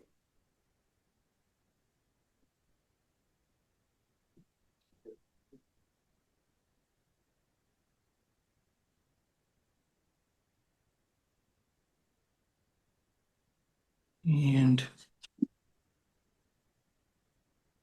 welcome. First, as a background, I think this might help drive the discussion here. What we're talking about, and what you'll see in the filings in your packet, is we're talking about a vacant piece of property that's on the Chippewa flowage. The only structures on that property is a shed, the deck that's at issue in this case, and third, the camper that has been placed there by the owners of the property. The Hackworthys live next to the property and are within the 300 feet where they receive notice of the CUP application, which is why they're here opposing the grant of the CUP. Now, because the property is vacant, the question here has turned into whether section 4.26 of the zoning code applies, which says that an accessory structure on the property that's a roofed permanent structure can be placed there subject to a conditional use permit. Now, this is an after the fact conditional use permit request. And when I say that, what I mean is the deck has already been built. It was built before the owners sought a conditional use permit. So now that should not be seen as favorable towards granting a CUP here. Really, you should be asking the question still, should a CUP ever be granted in the first place based on the record that was provided to the zoning committee in making their decision? First, let's look to section 4.26, which I cite in the letter and is part of your packet. And what that discusses and begins with, any permanent roof structure serving as an accessory use if attached to the principal building shall be considered part of the principal structure. It then goes on to say that accessory structures are not allowed on vacant property unless the conditional use requirements under 4.261, 2, or 3 can be met. And I read that language to you because the first sentence of section 4.26 talks about any permanent roofed structure. Here, what we've been focused on is a deck, and the deck is not a permanent roof structure. You have a photograph of that in your packet. I believe the bottom right corner of the page is SCZ 0007. That's the deck that we're talking about. Now here, the first line of 4.26 has been overlooked by the zoning committee. And when reviewing the language of the zoning ordinance, it's necessary to look at all the terms, especially within one particular section like here. And when you do that, the first sentence clarifies the types of structures that are appearing on vacant property that are permitted. And you don't even have to look past the first section. Keep going on, and it talks about bunk houses on the property. You can go on and it talks about sheds and garages. That's the type of structure that's being talked about in 4.26. And yet here, when we're looking at the issue, it's just a deck placed on a vacant piece of property where a camper has been attached to. That is not what section 4.26 is designed to allow for. That's not what is permitted by 4.26, and the zoning committee made a mistake when it applied 4.26 in that way. And because of that, you should reverse the decision and essentially inform the zoning committee that this section is focused on permanent roofed structures and whether those can be placed on permanent property. And the reason this exists is clear. You want a permanent roof structure on a vacant piece of property to keep tools and materials while constructing on that property. In 4.26, it also talks about bunkhouses on the property that's vacant. That also makes sense. You're building on your property and you want to place a bunkhouse while you're constructing over a weekend and not drive back into town or drive back to some other city. That's what it's designed for, and that's not the application here, which makes it an unreasonable decision by the zoning committee in deciding it in this way. And that supports a reversal. Second, there's a failure by the zoning committee to make detailed findings. And this was brought up in the last appeal as well. The issue here is all we have is a letter describing what the findings are that the zoning committee made. And they make 13 findings. And as you'll see in my letter, those findings don't connect to the question that was really before the zoning committee. You can look at the 13 findings, and some of them include whether that this encouraged a planned orderly land use development. That's not possible if this was asked for after already building and now has created a Russian nesting doll of what's supposed to happen on the property. That you have a deck there already, and now you're going to build a primary dwelling within the future. That type of situation isn't what the intention is. And similar findings of fact also don't make sense. You can look at finding of fact 1 that this promotes the public health, safety, convenience, and general welfare. A deck on a vacant piece of property is not doing that. And the reason this is a basis to reverse the decision of the zoning committee is because it doesn't help you in analyzing whether or not the CUP makes sense because now you're forced to listen to a recording and guess what was the zoning committee trying to do or believed was the case in this particular appeal.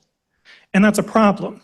It's a problem because it makes you second guess, makes you question what were the findings, what weren't the findings. And that's why a detailed letter to explain those is the appropriate circumstance. Third, there's an issue here regarding buildability.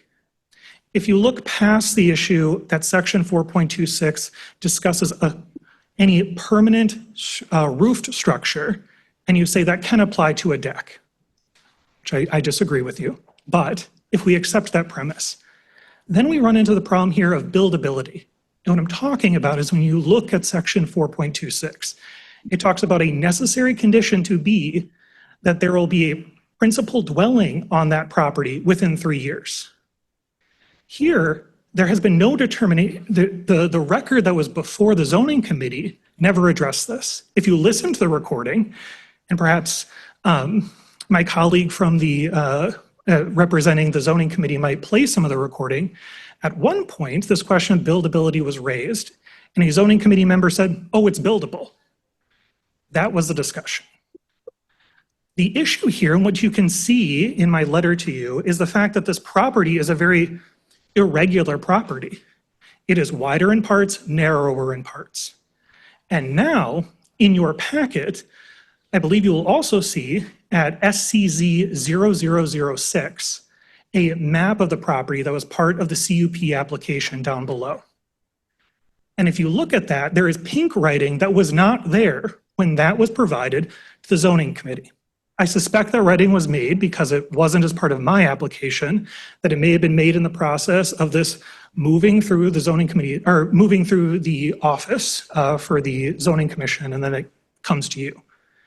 In that pink writing, it talks about, in the very last sentence, and you can read it for yourself, that it discusses that the property, or where the deck and proposed cabin structure are, cannot be where it is currently being proposed. It can't meet the setback requirements that are there. And yet, you now have a CUP that was granted, allowing for that to continue to exist. And part of the application that was made by the owners here was they wanted the deck so that when they complete the permanent structure of the dwelling, that they would attach the two together. That makes sense in theory. It doesn't make sense if the deck no longer can be there because it won't meet setback requirements. I would also submit to you that that information regarding the variance that was part of the packet that's before you was also not part of the zoning committee's packet material. If you listen to the zoning committee's meeting, the meeting talked about there was a variance on the property, but no discussion of the terms of that variance itself.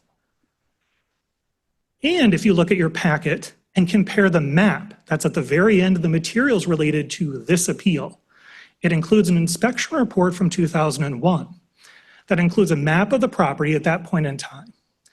And that map shows that there was only between 26 feet and about 20 feet, if I can read the handwriting correctly, between the proposed property and the wetland.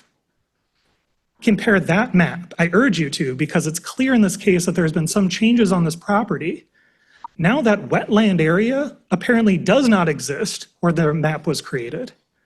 Now there's a proposed 40 feet on the property that you'll see in SCZ 0006. That doesn't make sense to me, because how does the wetland disappear next to the Chippewa River? The pictures of the property that are also in your packet that were provided to the zoning committee, if you look at the bottom right of the pages, I believe it's 0007, it appears to be that the deck is sitting on top of grade and fill that may be the reason of how this was extended, and now the wetland has been decreased and the property has somehow gained 19 feet of property. All that to be said, this question over buildability and whether you can build there is further confused by the zoning committee's apparent statement in the record that the property can't, or the structure can't be where it's currently being proposed. So it's going to have to move. When you consider all of these factors together, you really have two fundamental choices here. you can reverse the decision, which is appropriate. And the reason you would do so clearly is that section 4.26 was not designed to address non-permanent roof structures. It's supposed to address a permanent roofed structures, not a deck on a vacant piece of property. You also should reverse because the findings here are insufficient to show that this decision was not just a decision made by the will of the board, but was made by their judgment. That's why you have findings. They allow you to say, how did the zoning committee judge this decision? Not just by seeing the result, but seeing the logic and reasoning. That's why we were taught in school to make sure that you show how you're adding things together so the teacher can make sure you're doing it the right way. Finally, your other option here is to remand this matter back to the zoning committee. And a good reason to do so here is that the zoning committee did not have this information now in your packet related to the 2001 variance application. And that variance application and the new information on SCZ 006 talking about how the deck cannot be where it's being proposed, and now there are issues about setbacks and all of those problems. The zoning committee should figure out, should we have really decided to grant the CUP or not? And they should have the opportunity to fix that situation if they deem that's appropriate. If you do remand this back, it is important that you give some direction to what the zoning committee should do. And I say this coming from my practice. I work with city boards constantly, and the city boards have committees that make decisions.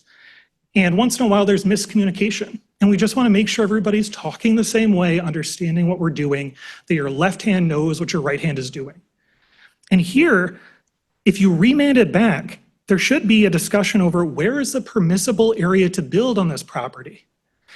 If the owners can build and they have a right to, okay, where can they do that? And where is it permitted under the rules to do so, considering setback requirements and everything else? That's the first thing that should be addressed on a remand back to the zoning committee if you do so. Second, do they intend to build within the 3 years? If you look at the record, there are notes coming from the staff report that was given to the zoning committee where there was a question over whether they can build in 2 to 3 years, but they were hoping to do so. You shouldn't grant a CUP that requires building in 3 years unless there's a confirmation you are going to build in 3 years. And that relates back to the same issue of can you build? And finally, if this board believes that section 4.26 should only be applied to permanent roofed structures, you should direct that the zoning committee consider that in any remand that it takes. If the deck is not going to comply with that provision, they should know that that's how this board views that rule.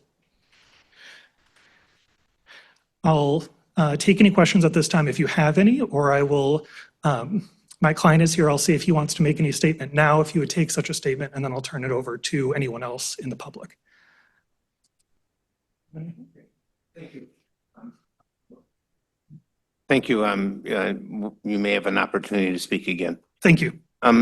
Before I ask for additional testimony, Jay, would you agree that section 4.26 only applies to roofed structures? If this is the appropriate time for me to answer that question, no, I do not agree with that assessment.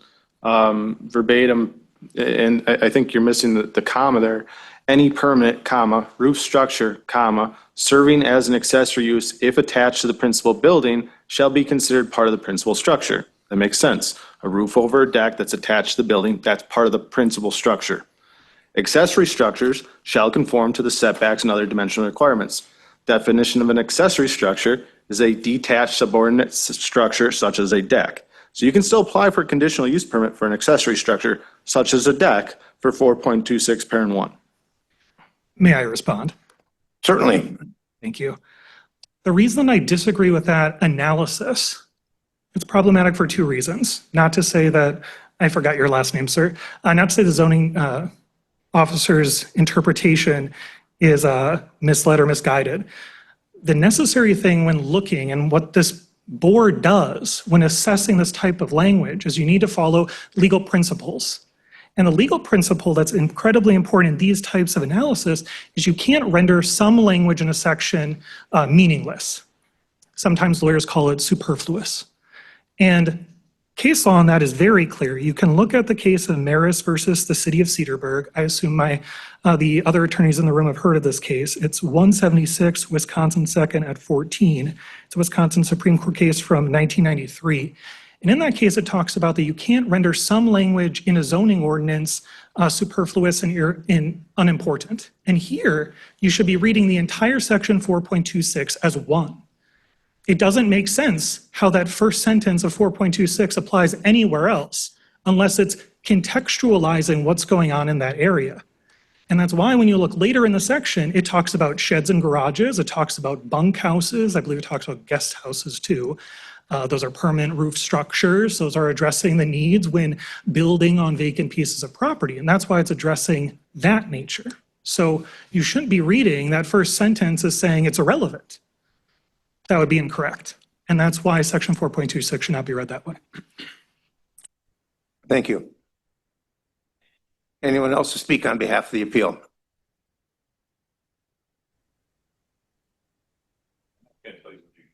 Yes. Oh, I didn't know if I wanted to speak. A point of order, the rules don't allow for additional testimony because this is a cert standard when you're reviewing the zoning committee. So I don't know if the public should be able to speak. I will leave that to the chair and legal counsel. Yeah. This isn't really a public comment period. That really was, we allowed that last time. If they're providing any argument in favor of the statement, particular to this particular case, that'd be fine, but a general argument would not be appropriate. Particular to this case. I'm sorry? Particular to this case. You have arguments that are particular to this case? Yes, sir.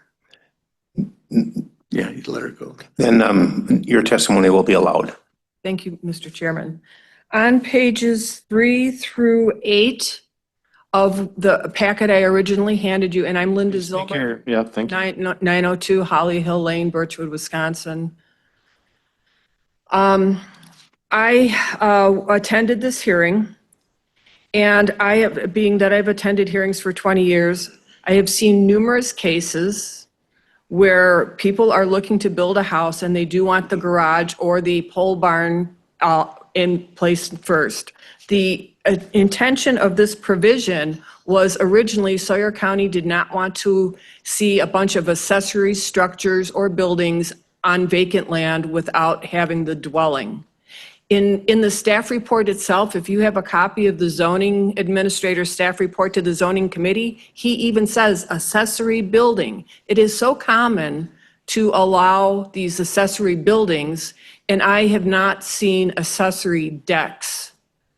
So I don't know, must be a mix-up between what's online and what the attorney said, because first of all, I wanted to agree with his findings that this findings of fact 1 through 14, when some items are not even considered, is something I hope the zoning committee addresses. I agree with his interpretation of 4.26, 1, 2, and 3 requirements apply to garages and pole barns and not to decks. One thing that was not clear from the picture provided at the zoning committee was that if that was a park model, because under section 6.7 for camping on vacant lots, park models would not be allowed, although that might be under the camping ordinance itself. And section 6.73 prohibits decks on vacant lots used for camping. So what the zoning committee did not see, but what you see tonight, is they just saw a picture. They saw a drawing, a zoomed-in drawing. They did not have the 2001 variance, and they did not have the notes that were apparently on what's on file for you. So allowing decks on vacant lots where camping's going on, or allowing or decks on vacant land in anticipation of building a dwelling, neither one of them are allowed by the Sawyer County zoning ordinance. And I think that's very important. I was just surprised to see that this would even come up. Thank you. Thank you. Anyone else to speak in support of the appeal? Anyone to speak in opposition to the appeal? Hi, can you hear me? Holy Lord. Yes, we can. Okay, sorry.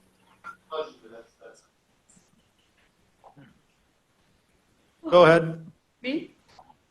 So, my name is Sunny Bissonette. My husband and I own the property that's apparently subject to this appeal.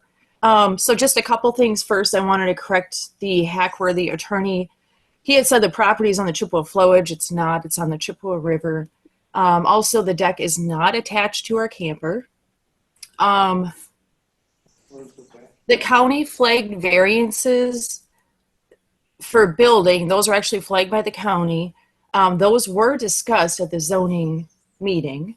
And then the only other things I really have to say, I mean, I'm not really sure where to go with this. I guess we were a little surprised to see this, but not really.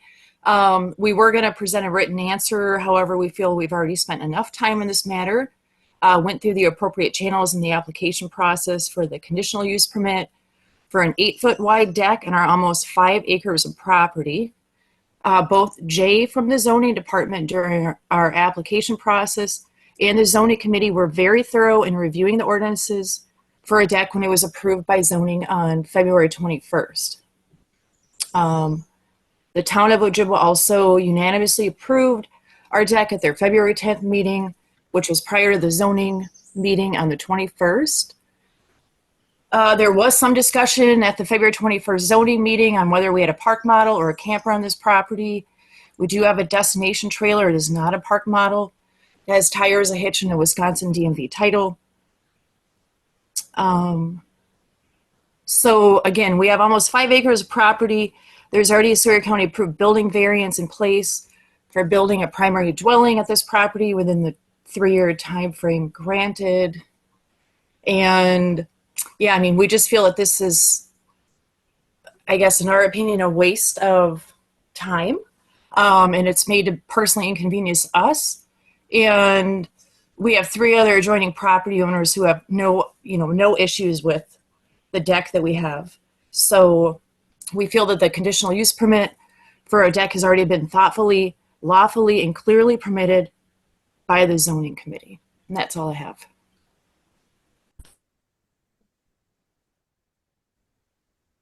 Is that all? Yeah, she said that's all. Okay, thank you.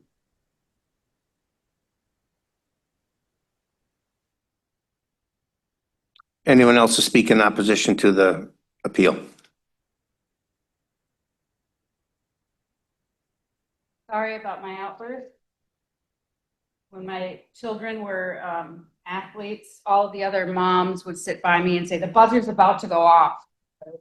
So again, my apologies for that. So I also have a memo, a brief, something summarizing some of my. Introduce yourself, just for the record. Oh, of course. Malia Malone, attorney from Metolus Law, 93 Hayward Hurricane graduate. And I'm here on behalf of zoning. So I will hand this out after so that you can peruse it rather than read and try to listen to me. And I apologize for all the lawyer stuff you're getting today, especially when we're talking about what this board's authority is today, because it's not the same as a de novo hearing, like you hearing all the evidence anew and making a decision for yourself. That would be one thing. But we're here on what's called a cert standard, certiorari. That really means you get to look at a few things. And I would note that those few things are addressed in the appellant's initial appeal. They first say, hey, we are not saying that the zoning committee operated under the incorrect theory of law. But then they come here today and they argue, well, this law, this ordinance only applies to roofed structures. That's, in my opinion, would be arguing that they operated under the incorrect theory of law, that 4.26 means what they say it means. Having said that, I don't think it matters. And the reason I don't think it matters is because one of my favorite statutes in the whole world, and of course it probably went away. Oh, there it is. 895.463. One of my friends who was a legislator put this in, and it was much to the chagrin of Polk County zoning at the time and all of the folks that were concerned about protecting the environment. But now, let's use it to support the zoning committee's decision. So what this statute says, in any matter relating to a zoning ordinance or shoreland zoning ordinance enacted or enforced by a city, village, town, or county, the court shall resolve an ambiguity in the meaning of a word or phrase in a zoning ordinance or shoreland ordinance in favor of the free use of private property. Is it plausible that 4.26 meant that only roof structures are the type of accessory structure that could be put on vacant land with a CUP before a primary dwelling? I suppose, but then what is the rest of the meaning of that phrase? Because that phrase is talking about a roof structure that is attached to the primary dwelling, becomes a part of that primary dwelling.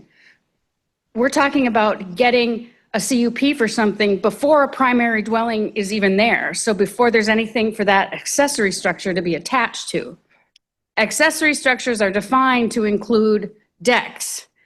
If you look at 4.26 and then you go down to sub 1, that's when it starts talking about what accessory structures would require in order to be placed on vacant land. So let's say that there is a debate. What does it actually mean? That's when that statute comes into play. If you go, well, I could read it one way, maybe it only applies to roof structures, or no, I think it could be the other way, that's ambiguous, and you have to resolve that in favor of free use of the property, which means all accessory structures, including a deck, not just roof structures. Setting that aside, the appellant also did not argue that the zoning committee didn't have jurisdiction. They admit that the zoning committee, this was proper, and they also admit that the zoning committee operated under the correct theory of law. So the only two things that the appellant is arguing is that the decision was arbitrary, oppressive, unreasonable, and it represented its will and not its judgment. And then if you look at their actual appeal, the things that they raise in that section, one, the findings listed in the decision fail to relate to the actual CUP. Now, I will admit, I completely agree that the drafted decision is meh. Gratefully, on certiorari review, cert review, which is what this board is charged with doing. Normally, it's in front of a court. You guys get to play judges, but you have to apply that same standard. The board must give the reviewing court something to review. Could be a finding, a document. It also could be the recording. How grateful are we that the Sawyer County Zoning Department records and posts on YouTube so that we can have the best evidence of what occurred? And in fact, there's case law. You'll see, I'm not going to cite the case law. You'll see it in the memo that I give to you that says specifically that there doesn't need to even be a written decision. Now, yes, your ordinance requires it, but a reviewing court is not going to require a written decision. They'd probably like one. That would make it easier. But they review the record to determine what the findings and decisions and what evidence the zoning committee relied upon. The other thing that the appellant suggested caused the decision to be arbitrary or fall under one of those other categories is the committee didn't consider the buildability. Now, we'll play this for you later, so you won't have to be interrupted from hearing my wonderful spiel.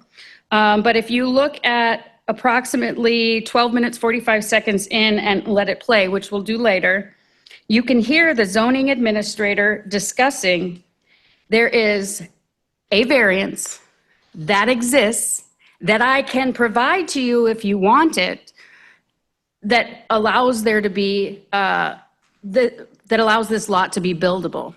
This was issued some time back, but it did not have an expiration date.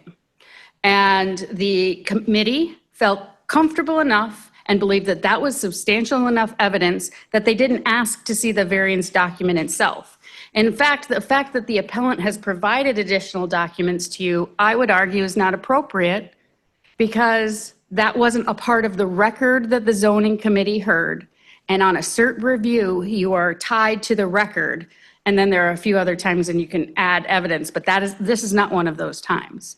So what you have to determine is whether or not that committee appropriately relied upon information from the zoning administrator that a variance exists that allows this lot to be buildable. And that is, in my mind, substantial evidence that a reasonable zoning committee could rely upon. The third part in that subsection that the appellant talks about is that the committee considered the application, I'm arguing they considered the application on its own merits. He didn't bring that much up today in his argument, so I'll skip over that. But there was some discussion about, oh, this seems kind of similar to another situation we had. That's not inappropriate. It's just them having experience in trying to relate similar things similarly. In the appellant's documents, I believe he was somehow intimating that they were applying it as a precedent and somehow they had to decide something exactly the same way. But from listening to the committee's hearing, that's not the case. And then the second part of what this board, oh gosh, I'm so sorry because this is so minuscule but yet important to note. The next factor this board has to review on cert review is whether or not there was substantial evidence that a reasonable zoning committee could have reached that decision. Not whether or not you would have made the same decision, and you're hearing things about why it should be remanded back and why you should look at these other things, but your only obligation is to look at the record as it is, not how you believe it should have been, and decide whether or not that was substantial evidence. First in there, they argue that there was no real evidence that the applicant was going to build in 3 years, within the 3-year time frame. So again, you'll hear the zoning administrator, both in his staff report indicate, yep, the applicant promised to build within the 3 years. It's also right in their application. In the application, the applicant wrote,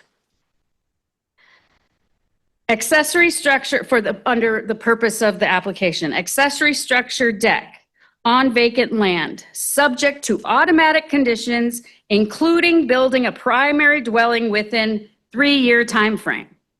They put it on their application.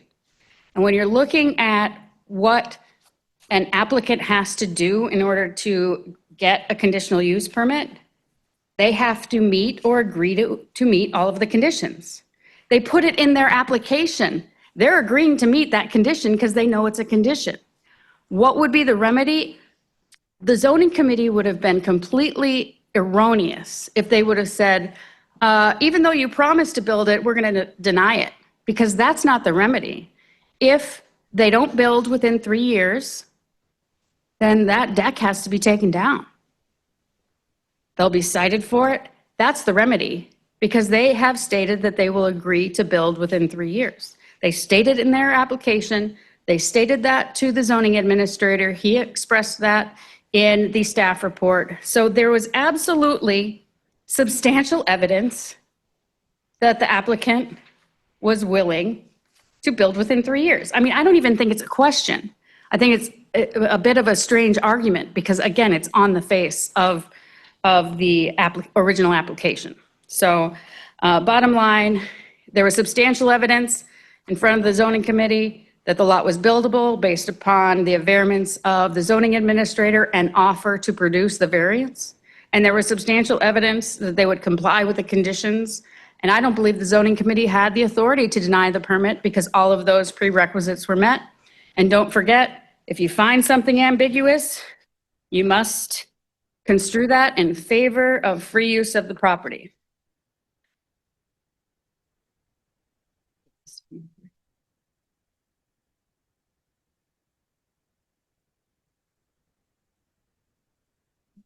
And this is in reference to the audio that was previously discussed in the mention of buildability.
Was that it, Jay? Yeah, that's all that was discussed as part of the buildability aspects. Okay, rebuttal as permitted by the board.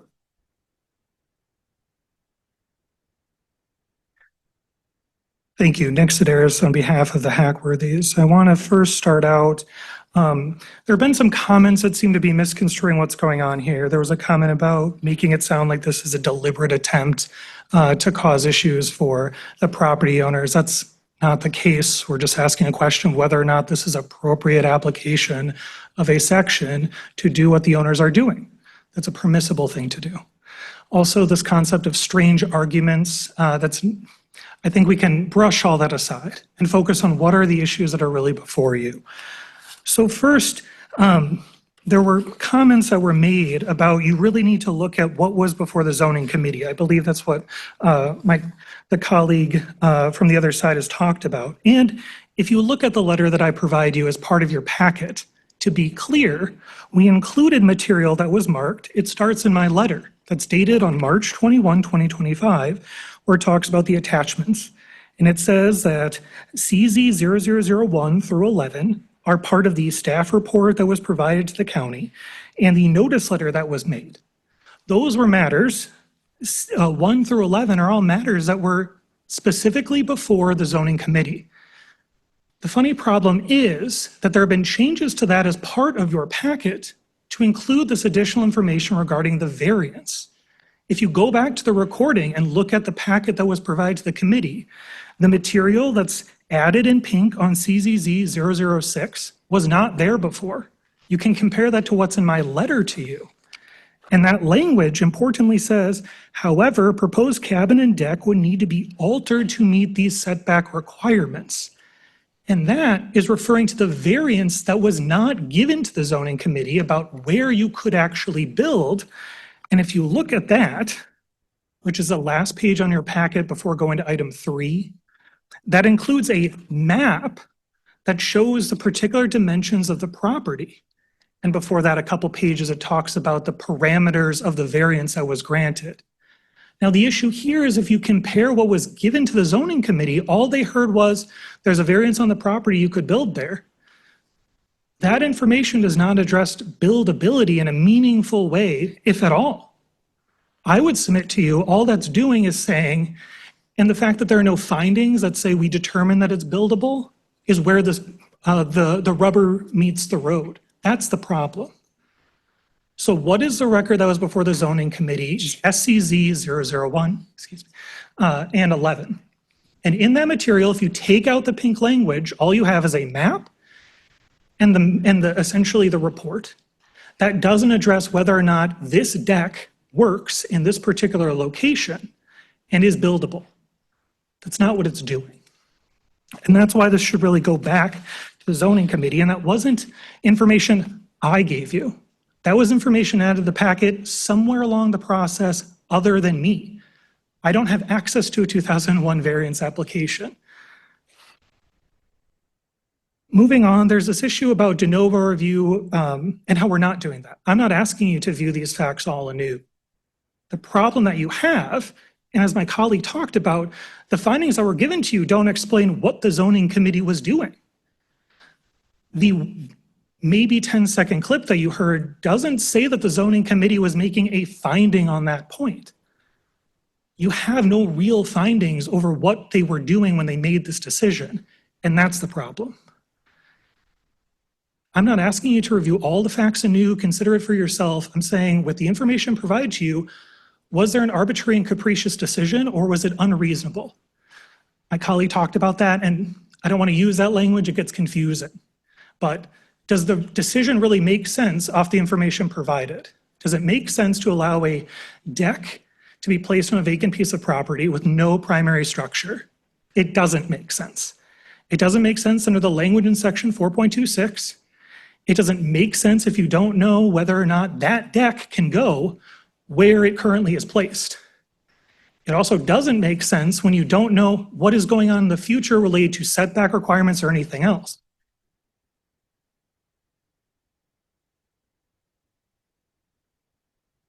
I also disagree with my colleague from the other side about this issue of just disregard these issues about what section 4.26 says because we didn't put on the application this issue over a theory of law.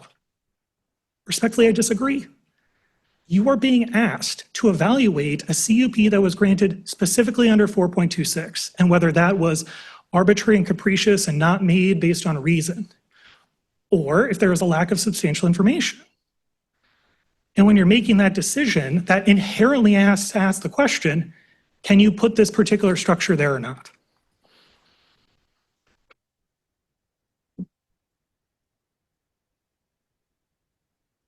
And finally, there were comments made about how in the, about building within 3 years and how that's in the application. The record isn't clear at that point. You can look at the staff report that was provided to the zoning committee that talks about how there are comments being made by the property owner that say within 2 to 3 years we'd hope to build, but we don't know.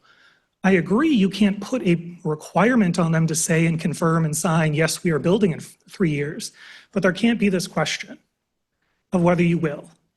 And if that question is going to be contingent upon, you need to go get other variances to address setbacks in this particular property. Just because a variance exists doesn't mean that where everything is being placed is appropriate. And if there are any other questions, I'd be happy to take them now or I'll rest. I have none, but I'll ask the rest of the committee, do they have any questions? Thank you. Thank you.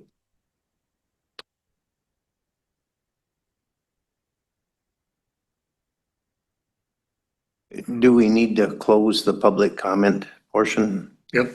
Okay, I'll make a motion to close the public comment portion of this hearing. I'll second that. Motion is made and seconded. Any discussion on the motion? Hearing none, I'll call for a vote. All in favor, saying aye. Aye. Let the record show the vote to close the public hearing portion. A public comment portion of this hearing was approved by a vote of 5-0.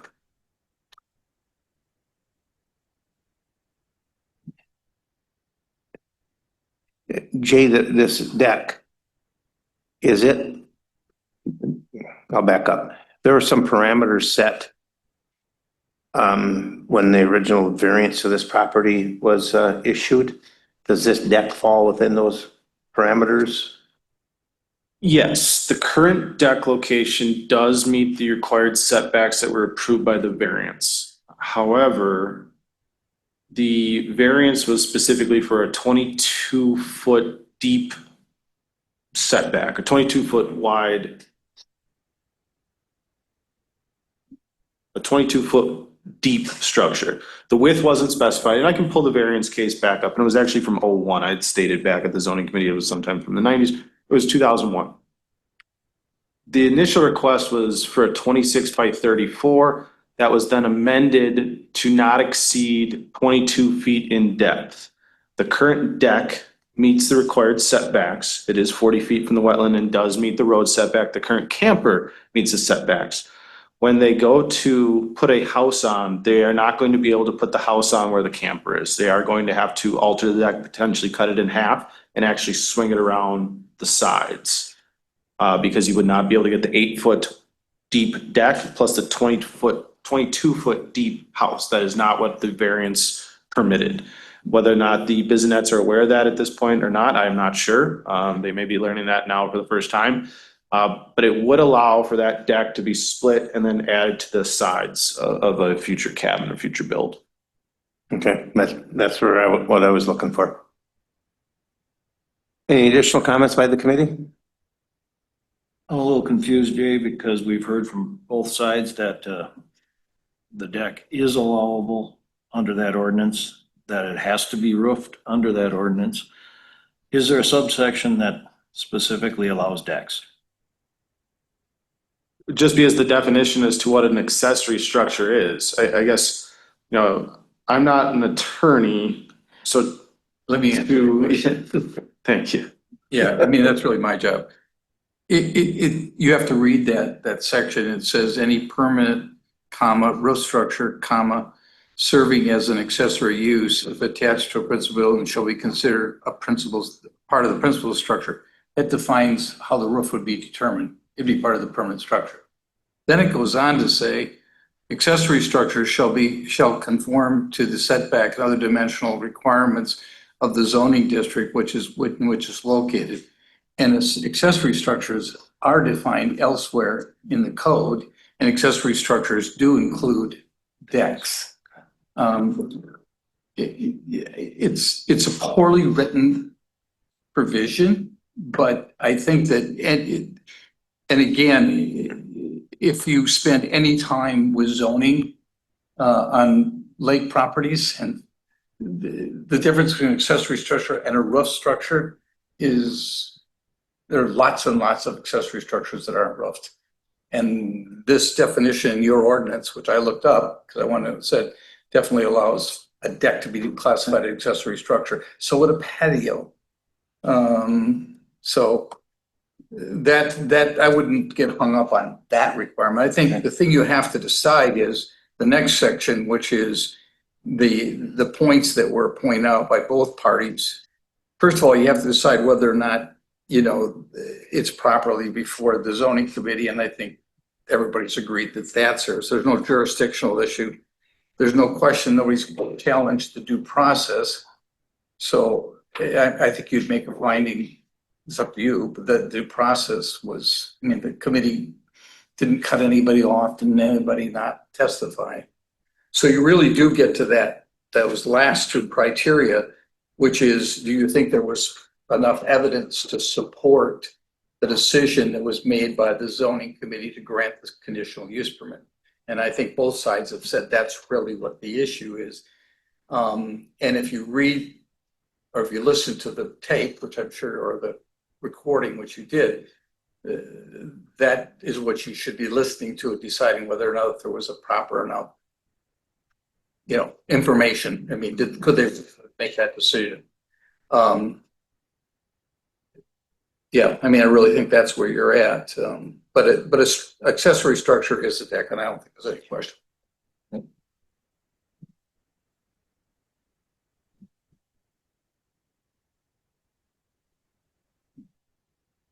Any additional comments or questions by the rest of the committee? Is someone prepared to make a motion to either approve or deny the appeal?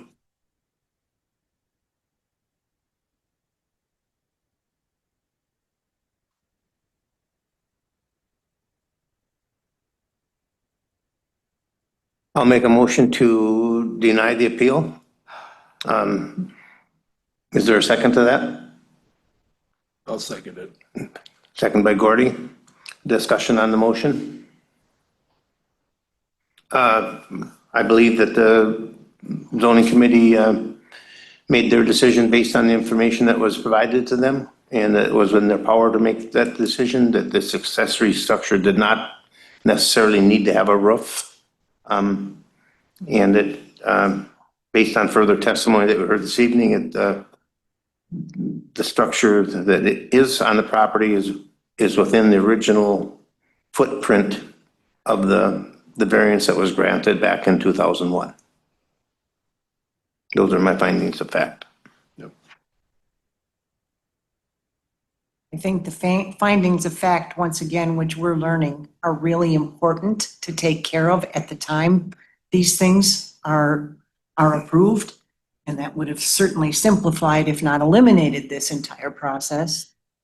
I guess based on what our current ordinance reads, I don't see that we have a choice beyond standing behind what the zoning committee did, but that's a thing for a whole nother situation. We do have some poor judgment in our ordinances, so.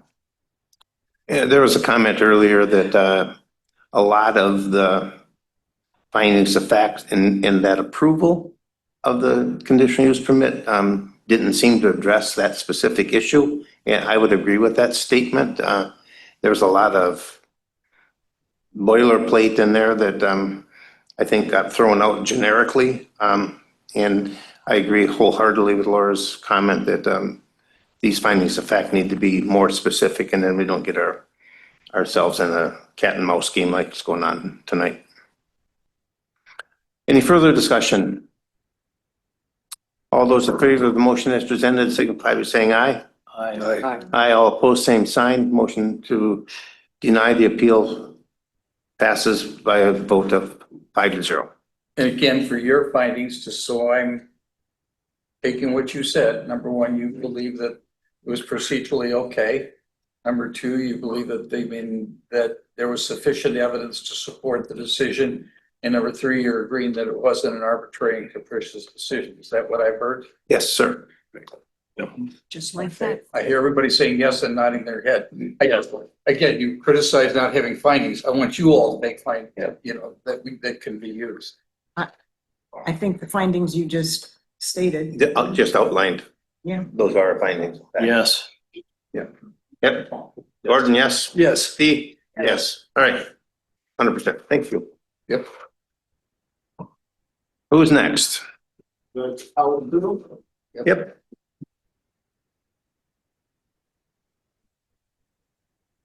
Again, for the record, you know you have 30 days in which you can appeal the decision if you wish to. Yes. Thank you. This is a public hearing in the town of Draper, appeal number 25-002, appellants Eugene Burt and John Burt, owner Eugene Burt. Again, this appeal 25-002, and it's in reference to the denial of conditional use permit number 25-004, so part of the Northeast one quarter, the Northwest one quarter, tax ID 6634, 39 total acres zoned agricultural 2. The appeal is against the zoning committee's decision of the denial of a perpetual family burial plot under the guise of a public cemetery, which falls under Wisconsin statutes 157.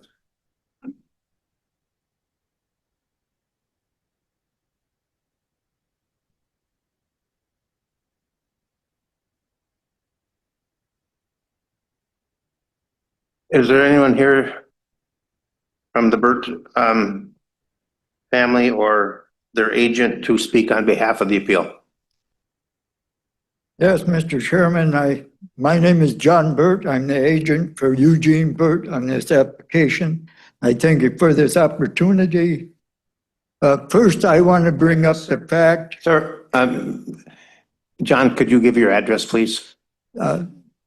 It's in 6854 North Zett Road, Draper, Wisconsin. Thank you. Okay. I want to bring up the fact on our original application. We signed and paid for a permit that says perpetual family burial plot. Okay, and now for all of the meetings that we went through, that's what we understood our permit was for. And we, according to the public hearing and the continuing use on what we had to accomplish, we did that. We did all the conditions to meet a family burial plot. And then on March 21st, the zoning commission, they interjected or inserted a Wisconsin statute 157 into our application.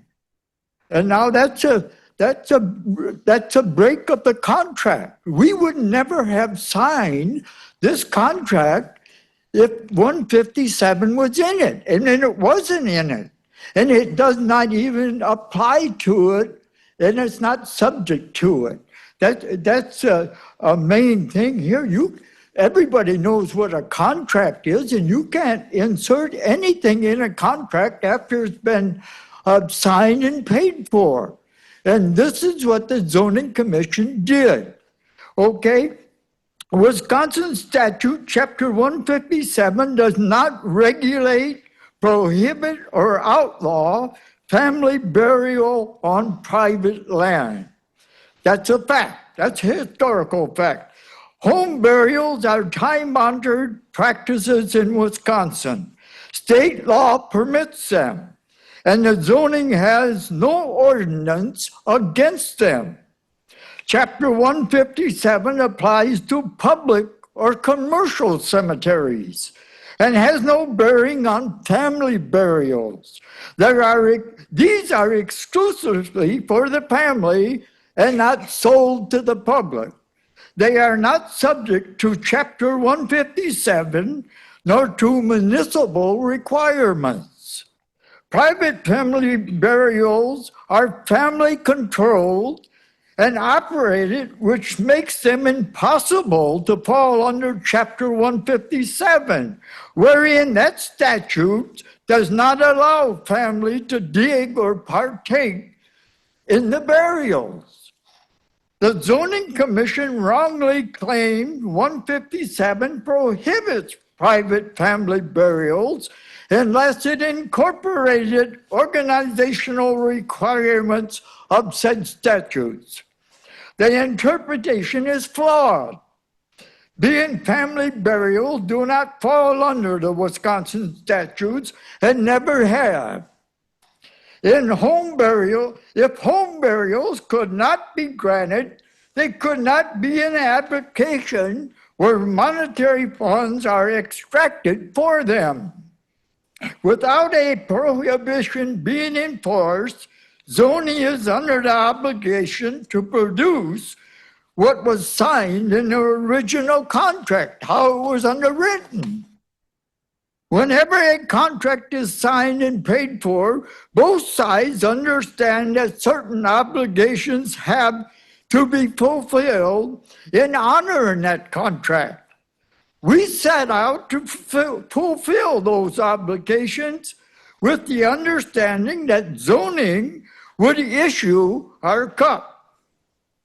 We fulfilled said requirements. We had the family plat surveyed with a plat drawn up and presented to zoning to be registered at the Register of Deeds office.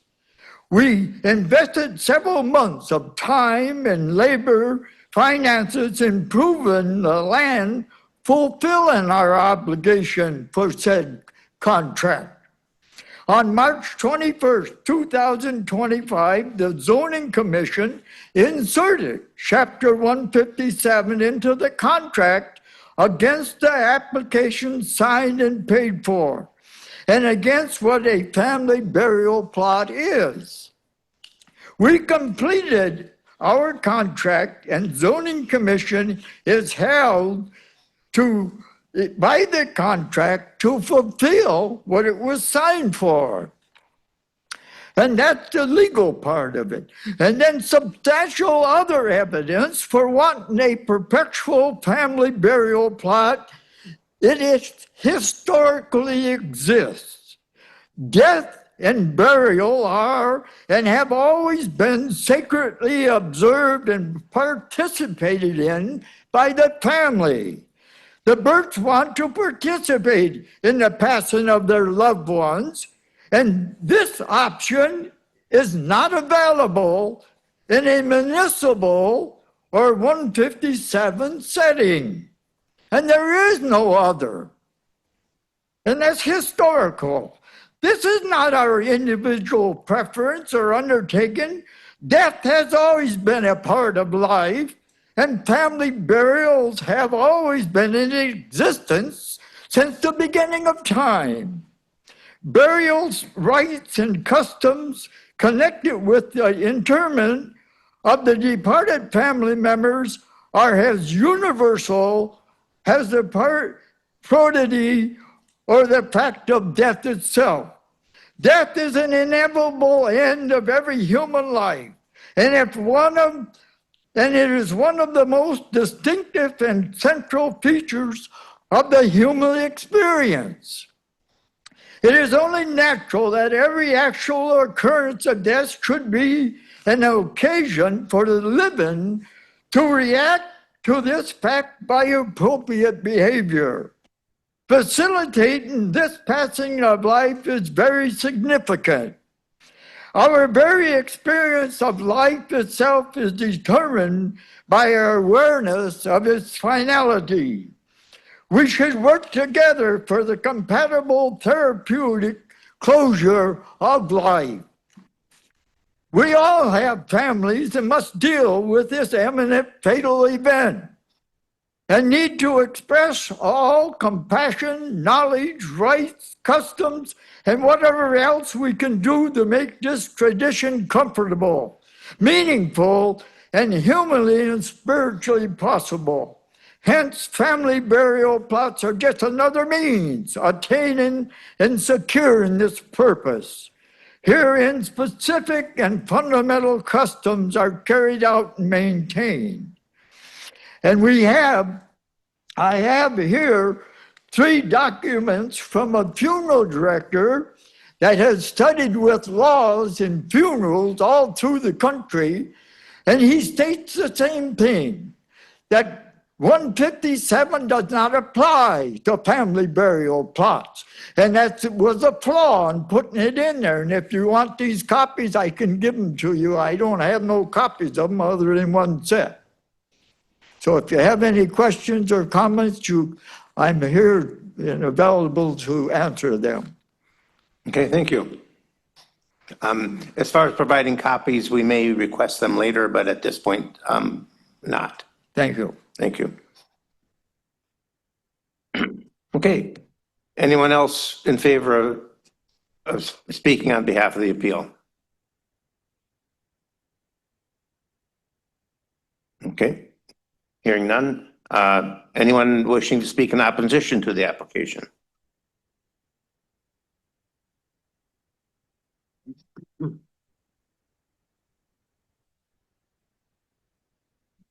Good evening. Right. My name is Rebecca Roker. I'm also with the Tolis Law, and I am legal counsel for the zoning committee, and here obviously with my partner Malia Malone, and I have the pleasure to speak on this item. I will start off by saying that this is a very difficult issue because we are dealing with very sensitive topics, life and death of the most basic formula. And, you know, I understand what Mr. Burt is trying to advocate for, and I agree with him that since the beginning of time, death has been a matter of life that we have to deal with. And burials have been a thing since the beginning of time. But simply because something has been a thing since the beginning of time does not mean it is permitted by a zoning code. That's why we have zoning ordinances. So to take you back to the very beginning of how this issue arose, I think it's really important to kind of walk through the analysis that the zoning committee had to go through. So in the zoning code, there is no specific ability to have a family burial plot. Right there, the law tells us that if something is not explicitly permitted or set forth as a conditional use permit, then it's deemed prohibited, okay? However, in Sawyer County zoning code, it's in section 17.5B sub 2.6, which is the A2 zoning code provision. It permits as a conditional use any like or similar use to another conditional use. Well, sub 21 allows cemeteries, mausoleums, or columbariums. I think I may have said that wrong. So the question that came before the zoning committee was, would Mr. Burt's proposed family burial plot be allowed if it is a like or similar use to a cemetery, mausoleum, or columbarium? That is the only way in which the committee could grant the conditional use permit, was if the committee found it was a like or similar use to a cemetery. So that's how the committee had to enter into the discussion of whether this is like a cemetery. The committee took 2 votes at their March meeting. The first vote was, they had, the discussion was in 2 parts. And the first question before the committee was whether the proposed family burial plot by Mr. Burt was a like or similar use to a cemetery. And the committee voted yes. So with that question, then the committee got to the conditional use permit question. And then we get into the analysis of 5969(5)(e). What conditions could the committee place on the approval? Was there substantial evidence for those types of conditions? And that's where the analysis of Chapter 157 comes in. Because Mr. Burt's right, Chapter 157 does apply to cemeteries. Chapter 157 doesn't prohibit family burial plots, but Chapter 157 doesn't permit them either. In fact, there's nothing in Wisconsin law that explicitly permits family burial plots. In fact, when you look at the Department of Health Services guidance on family burial plots, it says, check with your local zoning department. So this is a question, it's a zoning question. So again, we have to look at whether this was a like or similar use. Yes, it is. Now we're into the conditional use permit question. I want to briefly touch on Mr. Burt's commentary on a contract. I think he may be referring to the conditional use permit application. That is not a contract. That's exactly what it says it is. It's an application. And so, by submitting that application, the county didn't make a promise to issue the conditional use permit. That's exactly why it goes before the zoning committee. So I think that's my understanding of, that's my understanding of what Mr. Burt was stating with respect to the breach of contract. I think he's referring to the application, but certainly there's nothing in the law that says submitting an application and paying a filing fee is entering into a binding contract. That is just not how the law works. So with that background, the committee analyzed whether this, again, having found it was a like or similar use to a cemetery. Then it started to analyze whether to grant the conditional use permit. And the application said it was for a family burial plot. Multiple times throughout the presentation, Mr. Burt referred to this as a cemetery. In fact, we have here tonight the zoning committee chairman, Ronald Buckholz. Supervisor Buckholz asked the question, is this a cemetery? Because you keep referring to it as a cemetery. And I think there was some confusion at the committee level. Mr. Burt's application was for, Jay, correct me if I'm wrong, I want to say it was for 32 burial places. That is I know, correct. 32. There's nothing in the ordinances that define cemetery.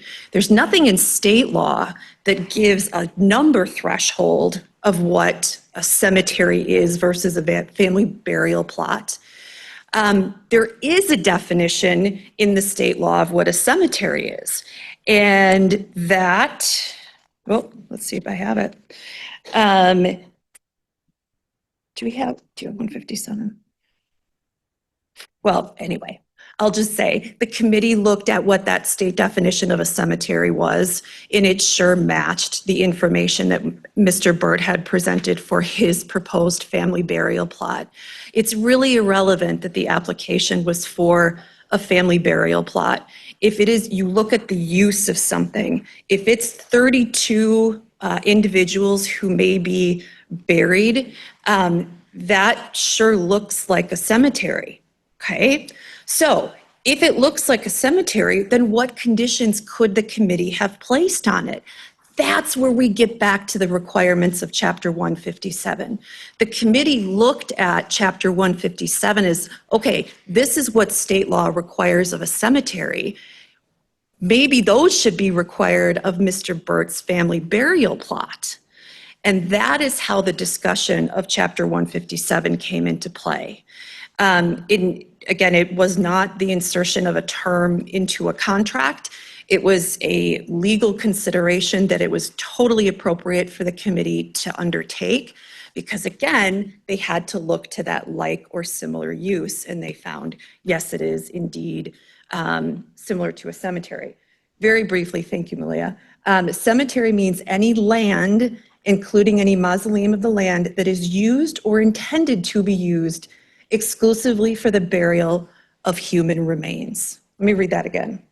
Any land, including any mausoleum on the land, that is used or intended to be used exclusively for the burial of human remains. That is exactly what Mr. Burt was proposing. And so that is how the committee got into the discussion of Chapter 157. When you look at what the elements of 157 are, they're pretty onerous. There is a very high threshold of what a cemetery must do to legally comply. Not only do we have the requirements in Chapter 157, there's also provisions in the Wisconsin Administrative Code that must be complied with. So yes, it is burdensome. However, those legal mechanisms are in place to protect the public health and to protect public welfare when you are allowing the burial of up to 32 individuals into the ground. And so in looking at this, the committee decided that no, this wasn't appropriate for a conditional use permit, that the elements of 5969 had not been met, and so therefore it denied the conditional use permit. In Mr. Burt's,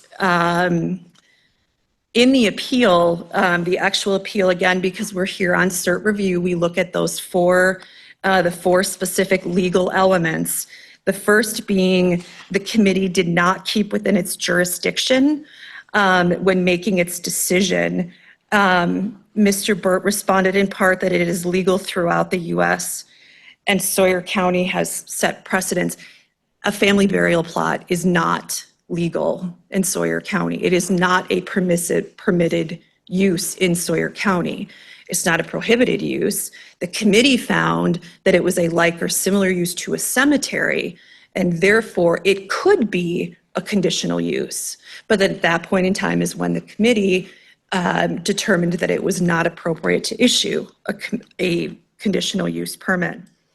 For the second element, Mr. Burt stated that the committee did not proceed on the correct theory of law when making its decision because the committee denied the application based on public cemetery under WISTAT 157. And again, that's not what the committee did. The committee did not deny the conditional use permit because of 157. The committee denied the conditional use permit because the applicant would not meet conditions that were similar to those in Chapter 157 for cemeteries. Mr. Burt states that the committee's decision was arbitrary, oppressive, and unreasonable because the committee seemingly did not know the difference between public and family and the history of American citizens being buried on private-owned land, town-operated burial grounds. And then there was a reference to a letter read from the town of Draper's attorney, and that the committee didn't investigate any of the facts. And I think that, again, when you're looking at the record of this matter, this application came before the zoning committee both in February and in March.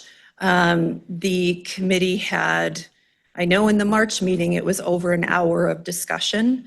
There was a lot of discussion and a very robust discussion of many different points.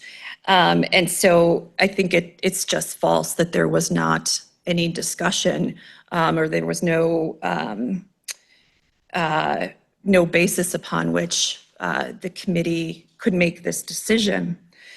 Then with respect to the last point, the committee, Mr. Burt argues that the committee could not have reasonably made the decision that it did.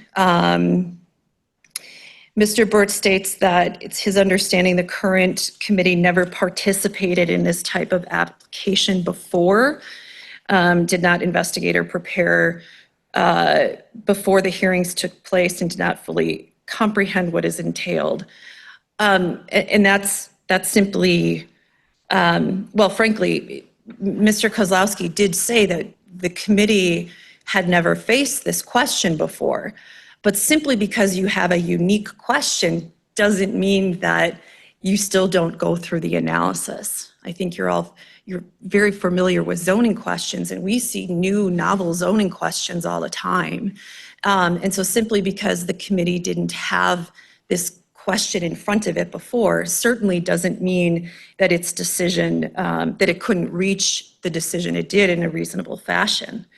And again, I think the record is clear that the committee certainly did discuss, have a robust discussion, asked a lot of questions into what Mr. Burt states is did not investigate or prepare.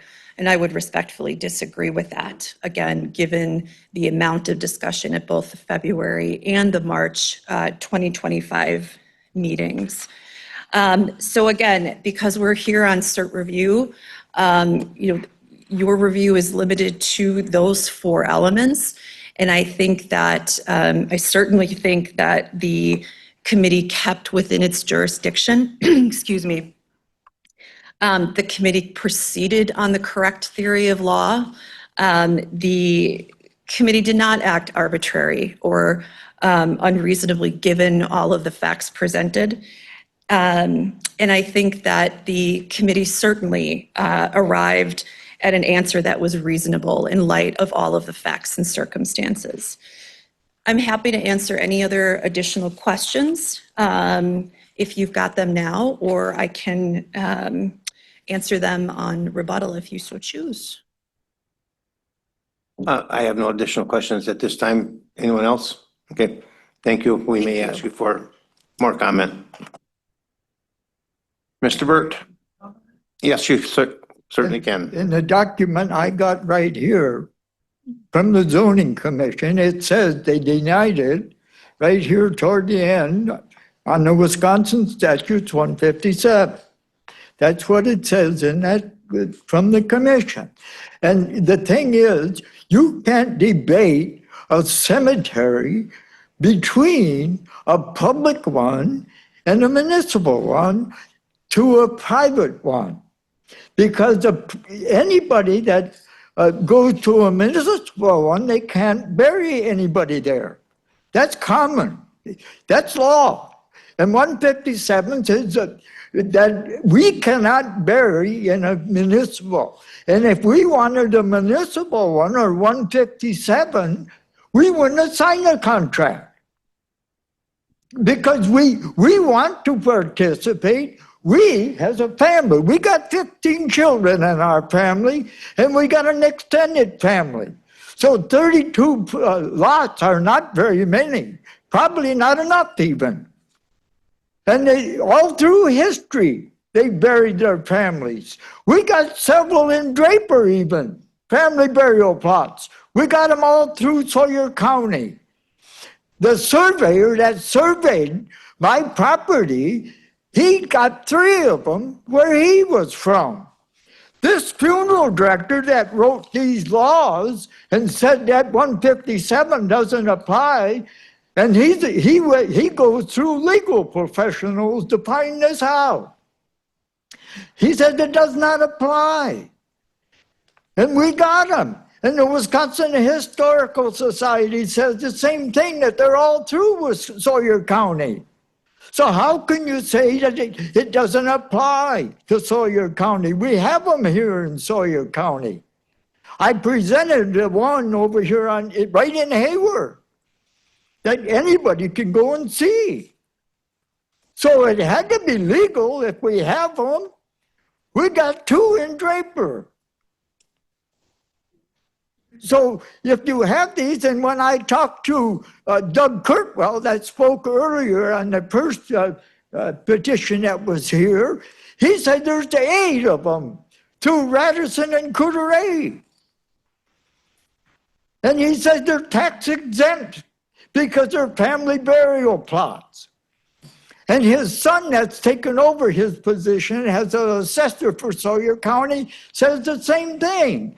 And he says he knows of the one of Ross family burial plot on Highway 77. So where do you differentiate when we have them all through Sawyer County, and you can get that information from the Wisconsin Historical Society that they are in existence, and they're current. So how can all of a sudden the zoning say it applies to a cemetery? Of course, cemeteries bury people, but there's a vast difference between a municipal cemetery and a private one. You can't do something in a municipal, that's governed by the town. A family one is governed by the family. And the thing is, they talk about the lawyer writing. And I put in the thing that the review must have got, when you're buried in a municipal cemetery, you use 800,000 gallons of poison when you bury those people by embalming them. We're going to bury our people in a pine box, and they go back to the dust. And that dust doesn't pollute anything. So don't tell me there ain't a difference just because it's a cemetery. And I use that word, and so does everybody else use the word cemetery when they talk about family home burial plots. But there's a difference from municipal to private and home burials. And that's been throughout, that's historical. So is there any comments on my comment? I have none, sir. I'll ask the rest of the committee. Anybody? No, okay. Thank you. Any additional rebuttal?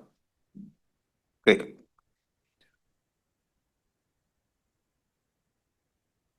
If the committee had decided that this is nothing like a cemetery, we wouldn't be here tonight because the committee would not have had authority to approve the family burial site. The only way a family burial plot may be approved in Sawyer County under its current ordinances is if it is deemed a like or similar use to a cemetery. And I think that's a very important thing for you to remember.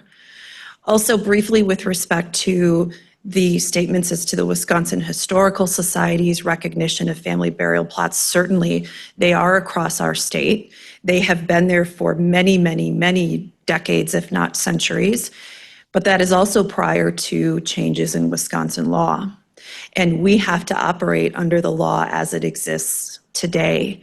And the law in Sawyer County today is that a family burial plot is not a permitted use. It is not a conditional use. The only way it's permitted is if it is deemed a like or similar use to a cemetery. And if it is deemed, as the committee found it to be, then it may set reasonable conditions, or it may deny if there's substantial evidence. And that's exactly what the committee did. Any other questions? I'm happy to take them. Thank you all very much for your time. I have no additional questions. Why would you give a permit then if you cannot why would you give an application if you can't give a permit? That's what she's saying. She's saying you can't have one. So why do we get an application? We paid for it. We signed for a family burial plot, but she says we can't have one. So what's the object of zoning giving you a permit if you can't get one? Answer that question. May I answer, sir? No. No, no, there's no arguments between individuals. We're ready. Okay, at this point, we will close is there a motion to close the input session? There's a motion by Steve, second by Gordy. All those in favor of the motion saying aye. All right, discussion by the board. Well, that motion was approved 5-0, by the way. I want to help the board on this one because I think it's really, really important you understand what your role is here. The role here is they applied for a conditional use permit. The minute they applied for a conditional use permit, they gave jurisdiction to the zoning committee. The zoning committee then had to find a place it fit because the application was made. They made the decision it fit similar to a cemetery. Once they did that, they had the ability to put whatever conditions they wanted on it. And again, I think it's important that you understand that's the role when you have this thing called similar to. But I think it's very, very important. Your decision is not whether or not a person can bury a family member in their yard or their backyard or in their land. Your decision is, did the committee, once the application was in, act properly? Did they have jurisdiction? Did they use due process in making their decision? Did they follow the law? And then was there substantial evidence to support the decision they made? I keep that in mind because I think sometimes you get confused about whether or not you can bury someone. That's not the issue. The issue is once they submitted to the conditional use permit process, did the committee act properly? Thank you. Any additional discussion? I think Mr. Burt made some logical statements. I mean, I 100% get it. And I also 100% get what you're telling us. It is not our job to decide whether or not he can have a family burial plot. But perhaps in the very beginning of this process, it could have been better explained to him what this process entails instead of just, okay, here is your permit, fill it out, and we'll take it to the zoning committee.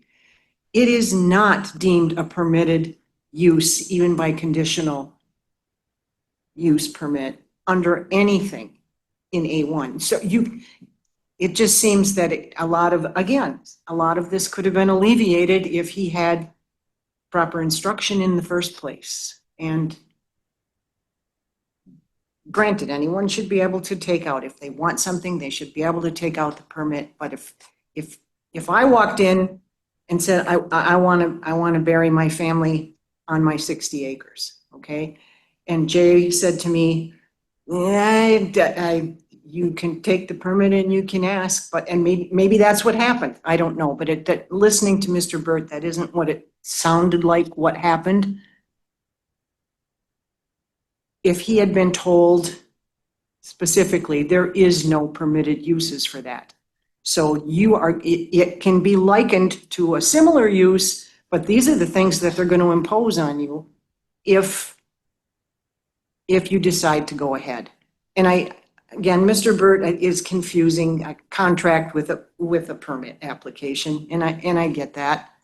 But I guess that's just my feelings on how some of this, once again, could have maybe been avoided if he had a clearer understanding of what he was doing.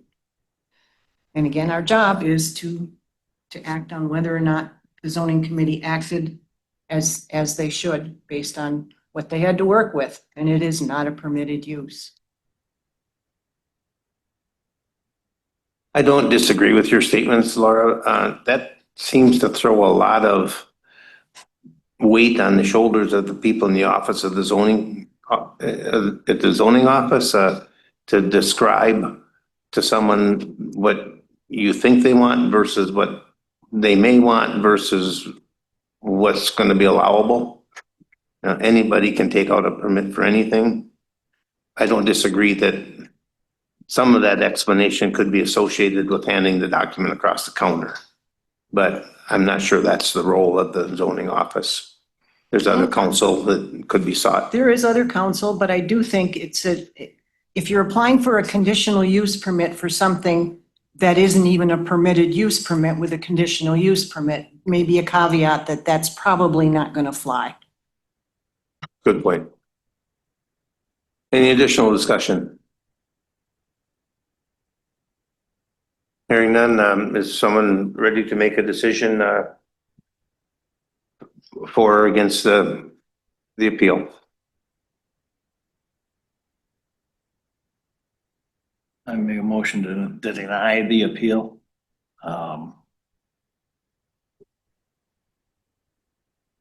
Is there a second to the motion? I'll second that motion. Motion's been made and seconded to deny the appeal. Any discussion on the motion or any findings of fact? Again, just to help out a little bit, as I understand the motion, you believe that the committee had the jurisdiction. You believe that they operated under the correct theory of law when they've used the category of other uses similar to cemeteries and then adopted standards that related to cemeteries. You believe that they had numerous information that would support the decision to deny the conditional use permit. And you believe that they did not act arbitrarily, capriciously, but acted based on the evidence. Is that correct? I do. I think it was a tough decision. A lot of emotions can go into this, but I think they acted appropriately. I agree. Okay. Any additional comments? I'd love to hear Gordon and they don't. Well, that's why I'm asking. All right, I'll call for a vote. All in favor of the motion as presented, signify by saying aye. Aye. All opposed, same sign. Nay. Nay. Let the record reflect that the application for denial of the appeal passed by a vote of 4-1. Thank you. All right, there's one more application for a variance. Do we want to push through or does anybody need a break? Finish it. I'm in favor of pushing through. All right.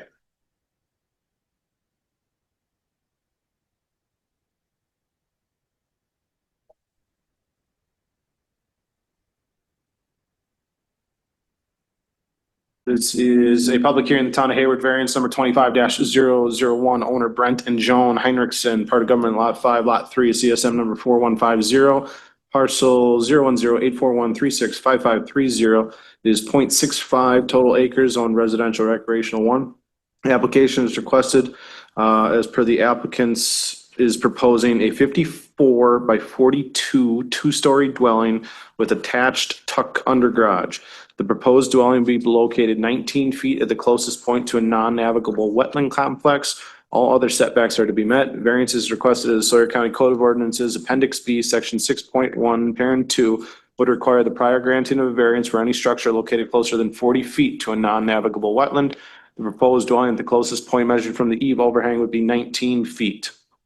As part of my staff report for the variance, again, they are requesting a 54 by 42 two-story dwelling with attached or tuck under garage. An on-site inspection was conducted by myself on April 9th of 2025. At the time of on-site, the proposed dwelling area was laid out on the property. The applicants were originally told when they purchased the property that the wetland boundary was located back where an existing silt fence was placed in the wetland. With that information, the applicants had plans drawn up for the potential house build. The Sawyer County Zoning and Conservation Department then required that a wetland delineation be done for this property in order to determine the extent of the wetland boundary. After this delineation was performed, it was observed that the current plans would not meet the compliant setbacks. There would only be approximately 25 to 30 feet of depth of true buildable area. The applicants have altered their original plans of the building as to seek a lesser variance setback request. It should also be noted that a garage on an adjacent lot that was permitted back in 1994, where no wetland was shown and the permit was approved. The existing garage is approximately 1 feet away from the wetland. The previous owner of this vacant lot had also explored options of wetland fill permits from the DNR. It is unknown if the DNR would accept that type of permit, but ultimately from a conservation aspect, it is better to allow a lesser setback to a wetland as opposed to destroying or filling in those areas. As part of the decision of the town of Hayward ended up tabling this decision. The town board recommended getting DNR approval and returning before going to the plan commission and town board with approval documents from the DNR. Ultimately, and I did have a conversation with the town chair on this, this is not a DNR setback limitation. This is a Sawyer County regulation as found in our shoreline wetland protection ordinance. The DNR has the jurisdiction below the wetland boundary. They have requirements as to filling, grading, and excavating within a wetland. Other counties have other setback requirements as it relates to how far you can be for a structure to that wetland. Some counties don't have setbacks. They could be right up to the wetland boundary. Some counties have a 20-foot setback. Sawyer County has a 40-foot setback. So to petition the DNR for comments, they would have no comments because it is not a wetland that they would regulate a setback distance from. They would talk about, filling and grading and how that could be detrimental to the wetland complex. But the DNR is not going to have an opinion on this. It is not a reduced ordinary high watermark setback, which this board has previously put in writing that they do seek comments from the department on. This is a reduced non-navigable wetland complex. So just to keep that record, I did end up reiterating that to the chair of the town of Hayward, John Fromel. He was appreciative of those conversations and they are going to be picking this back up as well. This board generally would have, a recommendation from the town, but you still can make your own recommendations. That can be to approve the application. That could be to deny the application. That could be to approve the application with conditions that it also be granted town approval. You could also table the decision if you thought it was pertinent that you would take in that town's recommendation as well. That is all. Oh, we had sent out opinion letters as well. 13 additional notification letters, 13 additional notification letters were sent out. One was returned with objections. That was sent to the board members. Did the board members have a chance to review that opinion?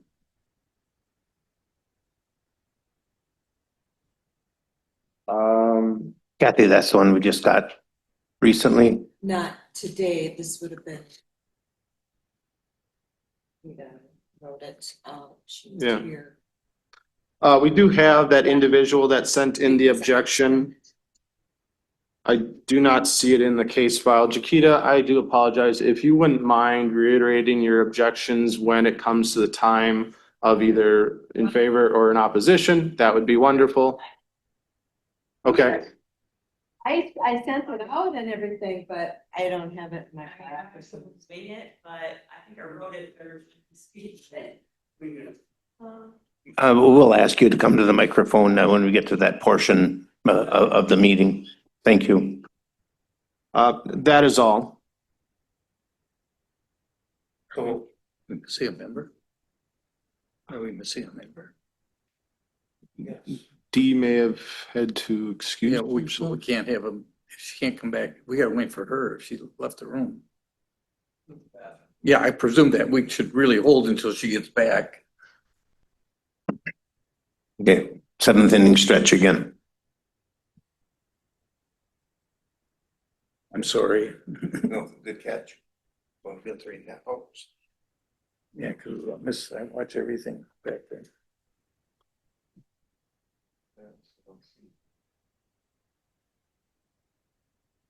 Were they online?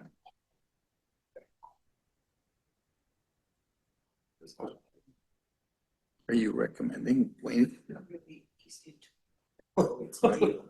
Proceeding as such, there are no questions, if there are specific questions of the applicant, can't be met, the burden of proof is on the applicant. Yeah. They're unable to provide. They're not. Oh, Is it? I've had multiple communications with them, they were indicating the date and time. Okay, and they're not up there with those people?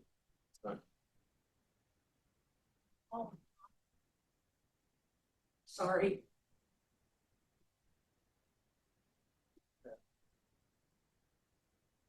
It'd be fast then.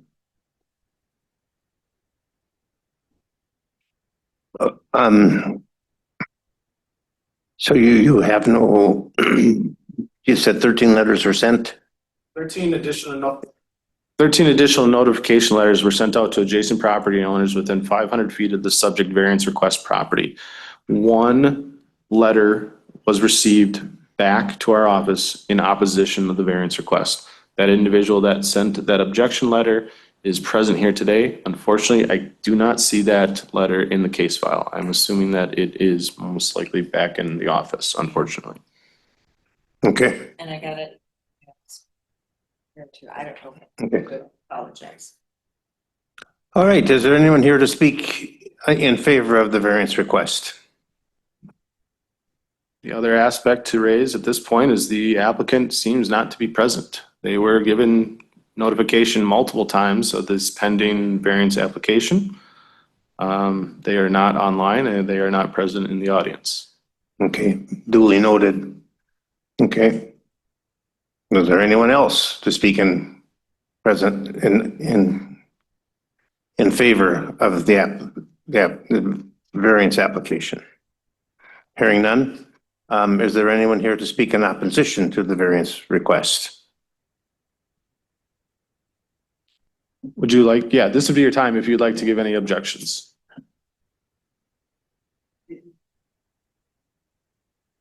And you'll need to state your name and address if you would, please. Jaquita Lind, address 12538 West County Road B. What would you like to tell us? I wish I had my letter that I sent in. So I'm sure this is happening on all lakes, but particularly on Round Lake and specifically on Richardson's Bay, where this lot and where I am also located. The loss of habitat to,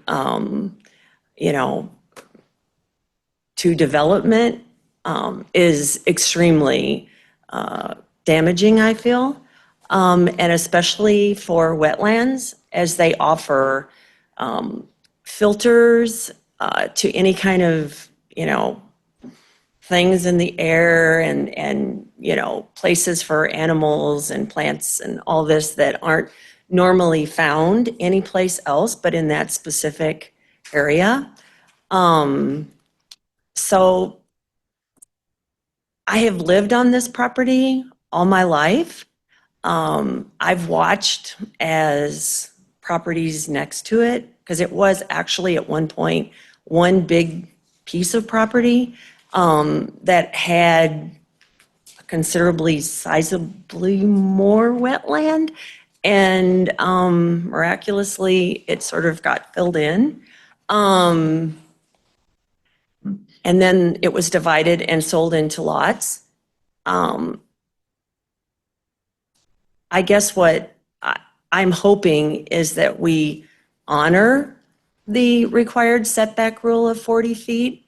I know it might be a hardship for the people that have this lot now, but maybe they could alter the size of their dwelling.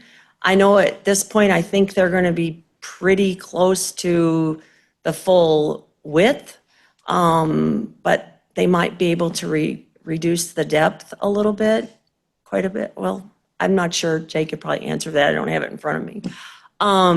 The other thing that sort of concerns me about this is the fact that coming into that lot, they are going to have to bring heavy equipment, everything, including a driveway, as there's none that exists there now. And it is actually going to be right next to, this may be this far away from the wetland as it is situated. I'm sorry I don't have that letter with me. My daughter sent it in from her account, so I can't even look it up on my phone, because I thought I did a pretty good job saying what I needed to say. What's your daughter's email address, or what does it start with? MALA, would it be under that? CZAR 91? Nope. No, if you have it, it's on your email. Yeah, I don't have it. But I know I sent it to you, Kathy. Yeah. If it's, Any additional comments? Also, this, if I could describe a little bit about the lot itself, it comes up and there is a section that's higher, and then there's a gradual, slope down to the wetland. And on the very other end of the wetland is really a pretty sharp hill. So basically, this area has been this way probably since, if we go to the theory of glaciers forming and all that, Round Lake. And I hope that it doesn't come to, that wetland being filled in for any reason. I know that, Jay had talked to me that, a variance might be better than the filling of the wetland, but yeah. So I guess that's really what I have to say. And I also have one other person that received the letter. Would you like to say anything? I'll invite him up. Okay, all right. Thank you. Okay, thank you. Is anyone else to speak in opposition to the variance request?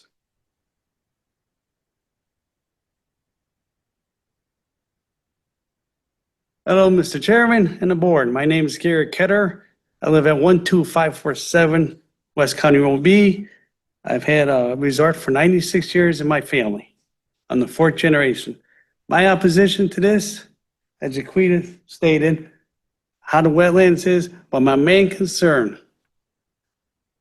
I used to be a construction worker. I used to drive a dump truck. There is no way you're going to get them dump trucks in there with the rental unit that's right next door to it. They won't be able to turn around. They're going to have to you're either going to have police out there or flaggers out there on County Road B directing them to come in, because that won't work. Plus, you got, three or four driveways that's going to be inconvenient to this house to get every equipment in there. And the next thing is, if they got a pumper truck to come in for concrete, them outriggers stay out far, and that's going to hit the wetlands. And next thing is, as she was describing the hill, they're going to have to cut that hill down far enough for all them trucks to come in.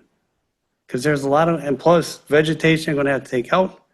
A lot of trees are going to have to come out. And that's why I don't think this is going to work with this house. Thank you. Thank you. Anyone else to speak in opposition to the application? Hearing none, we'll close the public input session of this request. Is there a second to that, or first or second? Yep. I'll second. Motion made and seconded, close the public input portion. All in favor, signify by saying aye. Aye. Let the record reflect the motion to close public input passed by a vote of 5-0. Jay, I have a comment. These applicants are from Iowa. Yes. Oh, maybe that's the reason they're not here. It may have been a hardship for them to get here. Yes, but there's They did- also they did get directions notice. as to the virtual attendance of this meeting. Good point. Okay. One more question, Jay. You visited the site. Yes. Is there a compliant area on site that would keep them 40 feet from the wetland? Yes, there is buildable area still associated with the lot. Buildable area is a better term than compliant. When I say buildable area, for those that never understand, when I say buildable area, we have dimensional requirements for what a dwelling needs to meet in Sawyer County.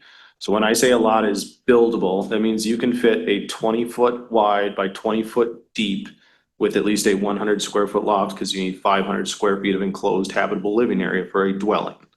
So as long as you have a 20 by 20 footprint with technically no eaves, you have a buildable lot in Sawyer County. This has more than that. There was actually a drawing. I somewhat would caution or dispute some of this drawing. I do not believe the ordinary high watermark runs like that. It is up on the screen. This is page, I don't know. It is from Cody's Design Shop. Cody's Design Shop shows a buildable area. So it's a kind of a site plan rendering. It's right after the wetland boundary one. There's a buildable area after wetland delineation map. And that would show what they have for buildable area without being granted a variance.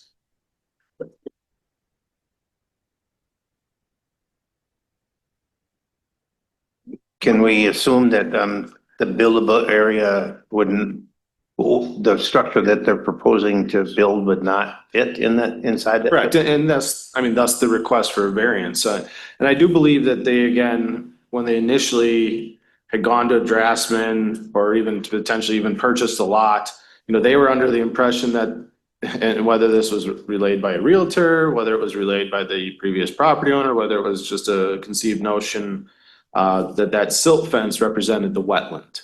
Well, that's about 40 feet into the wetland. So they had, made plans that this was going to be their dream house, and zoning being the typical bearer of bad news, crushed that dream and said, no, you would need a variance in order to meet appropriate setbacks here. Okay, and then one last question. I was out there yesterday. I assume the rest of us had an opportunity to visit the site also. Where I parked and walked in, is that the access to the property? Yes, there's an easement road that Okay. is granted access to this lot. And, to some of the, I guess, conflicting information, even if a variance was not granted, it's anticipated that this lot will eventually be developed on. And they'll eventually, back up dump trucks and take excavators and take that hillside down. There is going to be earth disturbance on this site one way or the other. And that is where additional grading permits and erosion control devices will be needed. But, whether the variance is approved or denied, I do foresee this lot being built on in the future. You can get crafty with, L shapes and jogs in the buildable area dimensions to meet compliance setbacks. Jay, do you have any idea what the square footage of the buildable area, even though it's irregular, is at this time? How do you figure out an area of a rhombus? Well, it's 21 on one side, 53 on the other side by a length of 62. And I'd have to get a calculator for area of a rhombus. I think you end up taking the average of 53 and 21 and then figuring out that way. Did Mr. Frommel indicate anything, Jay, what they were going to further explore or? No, so they had initially indicated that they tabled it because they wanted additional DNR input or DNR Yes, approval. And he had come in the day after that, their town board meeting and said, yeah, we tabled it because we were unsure. And I did clarify to him that, yeah, the DNR isn't going to provide any type of recommendation on a reduced wetland setback because it is not their jurisdiction to regulate that. It is Sawyer County Zoning and Conservation Department as well as the Sawyer County Zoning Shoreline Wetland Protection Ordinance that would regulate that, so. Could you go over our options again? What you were initially, what you said our options are? on Yeah, this? on variances, which is different than On other this, ones. Yeah, on right. this one. Basically, you either have to approve the variance, deny the variance, or you could table to another date to In wait for the deference to what town the or wait town for them or. decides. But those are your only three. Okay, But they could come back, if we denied it, they could still come back and With a year. In a year. with not for variance, but to build on the high spot that it would Oh, yeah, fit. they get for a site plan, yeah. Right. So they could come back afterwards and do that. Yeah, they have the burden of proving that there is a hardship. Right. And they aren't here, unfortunately. Well, they wrote I mean, Yeah, you I can read think they're that, right, yeah. yeah. But beyond that, you have nothing to base a hardship on other than their writing. Right. Because it is buildable. Yep. Jay, I might have missed something, is on this sketch that you're calculating area on, is that hashed area that's buildable 40 feet from the wetland? Yes, Okay. and again, that map was not produced by me, that was produced Yeah. by Cody's Design Shop, so that has not been field site verified by the Zoning and Conservation Department. Although we can reasonably make the assumption that it's accurate and that a buildable area does exist on the Yeah, property. there's definitely buildable area. It looks like, I mean, they go down to the eighth of an inch. So, I mean, someone was out there GPSing plots of land, but from when I was out there, to my recollection, I don't really agree with how that ordinary high watermark setback runs. I kind of had it at a different degree, a different angle, so. Close on your true square footage here. 28. Oh, that still. We can continue our discussion to, waiting for that measurement to be determined. It's hard to grant a variance on a property where a compliant structure can be placed. I didn't go back and reread their application to see what their hardship was. It's a reasonable argument that no hardship exists if a compliant structure can be placed and meet all of the setbacks. There's approximately 1,900 square feet of buildable area as a footprint. We heard some very compelling suggestions that this will be a difficult build, not getting into the wetland of where the truck's gonna park, how they're gonna come on and off the highway. That really isn't our consideration. What that construction process may be. We just have to decide on whether or not the variance that's being requested can be granted. I think they can apply for a different variance within a year. But again, that's to be addressed later, not They could this also evening. come in less than a year with an application for a compliant building that met all requirements. Yep. That's what I was getting at. Correct. And you would also have the ability to waive the 1-year refining rule if they were to seek a different setback, perhaps meeting the wetland and lakeshore setback and requesting a reduced side lot line setback. But again, they'd still have to meet the 3-step test, which I'm not sure they would in this case. If we deny, this is just a not an opinion made yet, but is that where the process stops and they have to recalculate in their mind what they want to do? Or do we have to go beyond that denial or to clarify that denial with substantial reasoning? We have to go through the three The tests. three tests, Yeah. okay. Yeah. It's really not our place to approve a variance of a different size without. No, and I would recommend that planning you and wouldn't all go of that route, and that is not, I know some, variances of the past, were amended and made to, reduce setbacks, if it's something, to the smaller degree, I think that could be, reasonable. But to, fully change an applicant's requests, you start running into potentially due process. That's not how the application was published. Right, and you really couldn't do that without them here. That's beyond the scope of our Yeah. assignment, I guess. Now, you have to take the application as it was submitted and make the decision based on the three-part test. That's not the way it used to be. We used to, you can put the kitchen over here and you can put the bedroom on the backside. We don't do that anymore. No, it's way better. The good old days. Yeah. the good ones. Nonsensical. Yeah.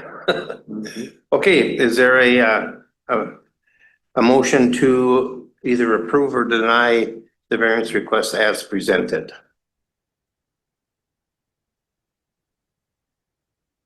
I would make a motion to deny the variance request. Is there a second to that? I will second that. Second by Steve. Discussion on the motion. We've been given, Let's go through the three tests. okay, So do you believe that this is a unique property with unique limitations? no. No. And then the second one is, you believe that there would be harm to public interests if you granted the variance? I think there would. Yes. Set Yes. precedent. Yes. And that harm would be regarded to the Wetland. wetland. Wetland setback. Okay. And do you believe there exists an unnecessary hardship? No. No. No, buildable area. So you do believe that there's a reasonable use that could be made of this property Yes. Yeah. Without a variance. without a variance, right? Yeah. Okay. Then you can vote and I can write it up that way. Okay. All those in favor of the motion signify by saying aye. Aye. All opposed, same sign. Let the record reflect that the variance request was denied by a vote of 5-0.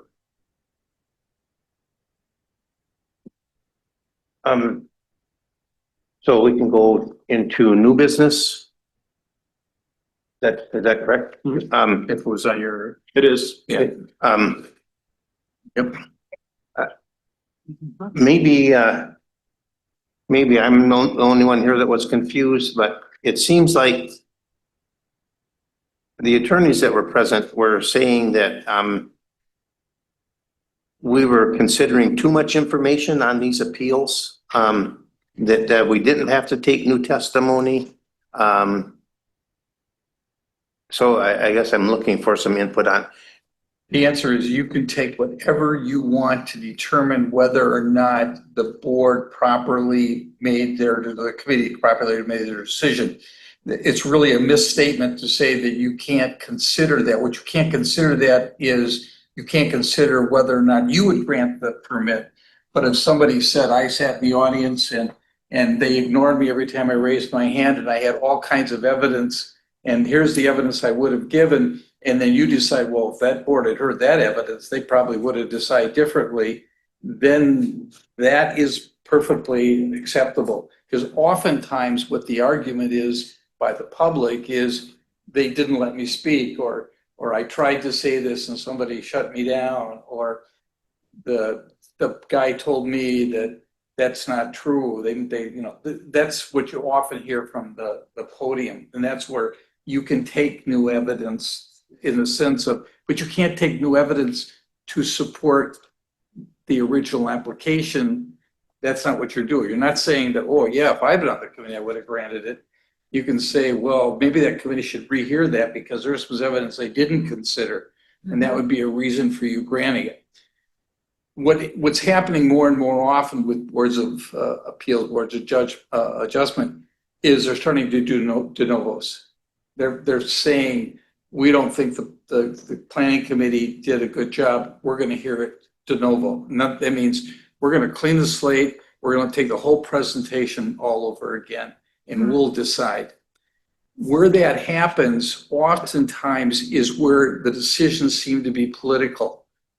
Because remember, a committee is made up of supervisors, and sometimes supervisors don't want to lose their job. And sometimes that's why you have neutrals, which you all are, is that you can sit back and say, you know, I'm not a elected county official, therefore I'll hear this de novo.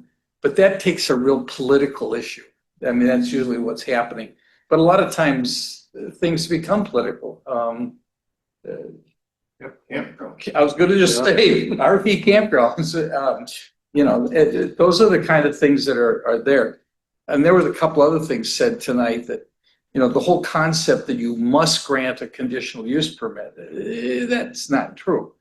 You don't have to grant, as we just denied one, you know, or they denied one. There's often this belief that, well, if I say I'll jump through the hoop and I'll cross the river, then you have to give it to me. That's not necessarily true. But that's kind of how we've been coached. I understand that, and there's a No longer deny. you know, Make reasonable demands and the applicant agrees to adhere to those demands, you've got to give them the. no, but the question is reason. That's the word you're missing. The standard is reasonable. You know, in other words, if it fits in your area, if you created a conditional use, as I tell county governments, I say, don't allow it then. If you don't want, for example, let's go to mines. If you don't want mines in agricultural districts, for heaven's sake, don't put it in as a conditional use. Right. I mean, that's up to the county board. That's not up to you or the planning committee. Then you say, well, where else would they be? Well, then leave it there, but understand you're probably going to have to allow it. That's what county boards have to think about. Otherwise, you know, there'll be no mines in the whole state of Wisconsin. You know, there'll be no dumps or garbage pits in the whole state of Wisconsin. You know, that's why if you want to keep the state legislature out of the process, because that'll be the next step. The next step is we will get rid of all this and we'll just have zoning in Madison, and Madison will send somebody up here to decide how things are going to be zoned. Yeah. But, you know, if that's, you know, there's people that talk that way. But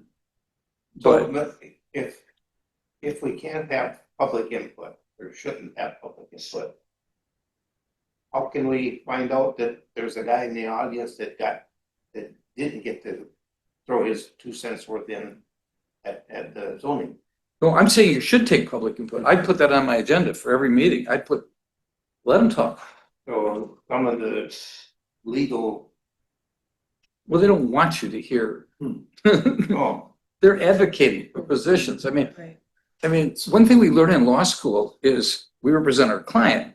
So we'll only color this. It's like talking about the roof sculpt. You know, the guy's not going to talk about this could be interpreted 2 different ways. He's going to talk about the way he's going to interpret it. Now, next week he could be hired to say it's the other way, you know. And they can make good arguments both ways. and one last question. Yeah.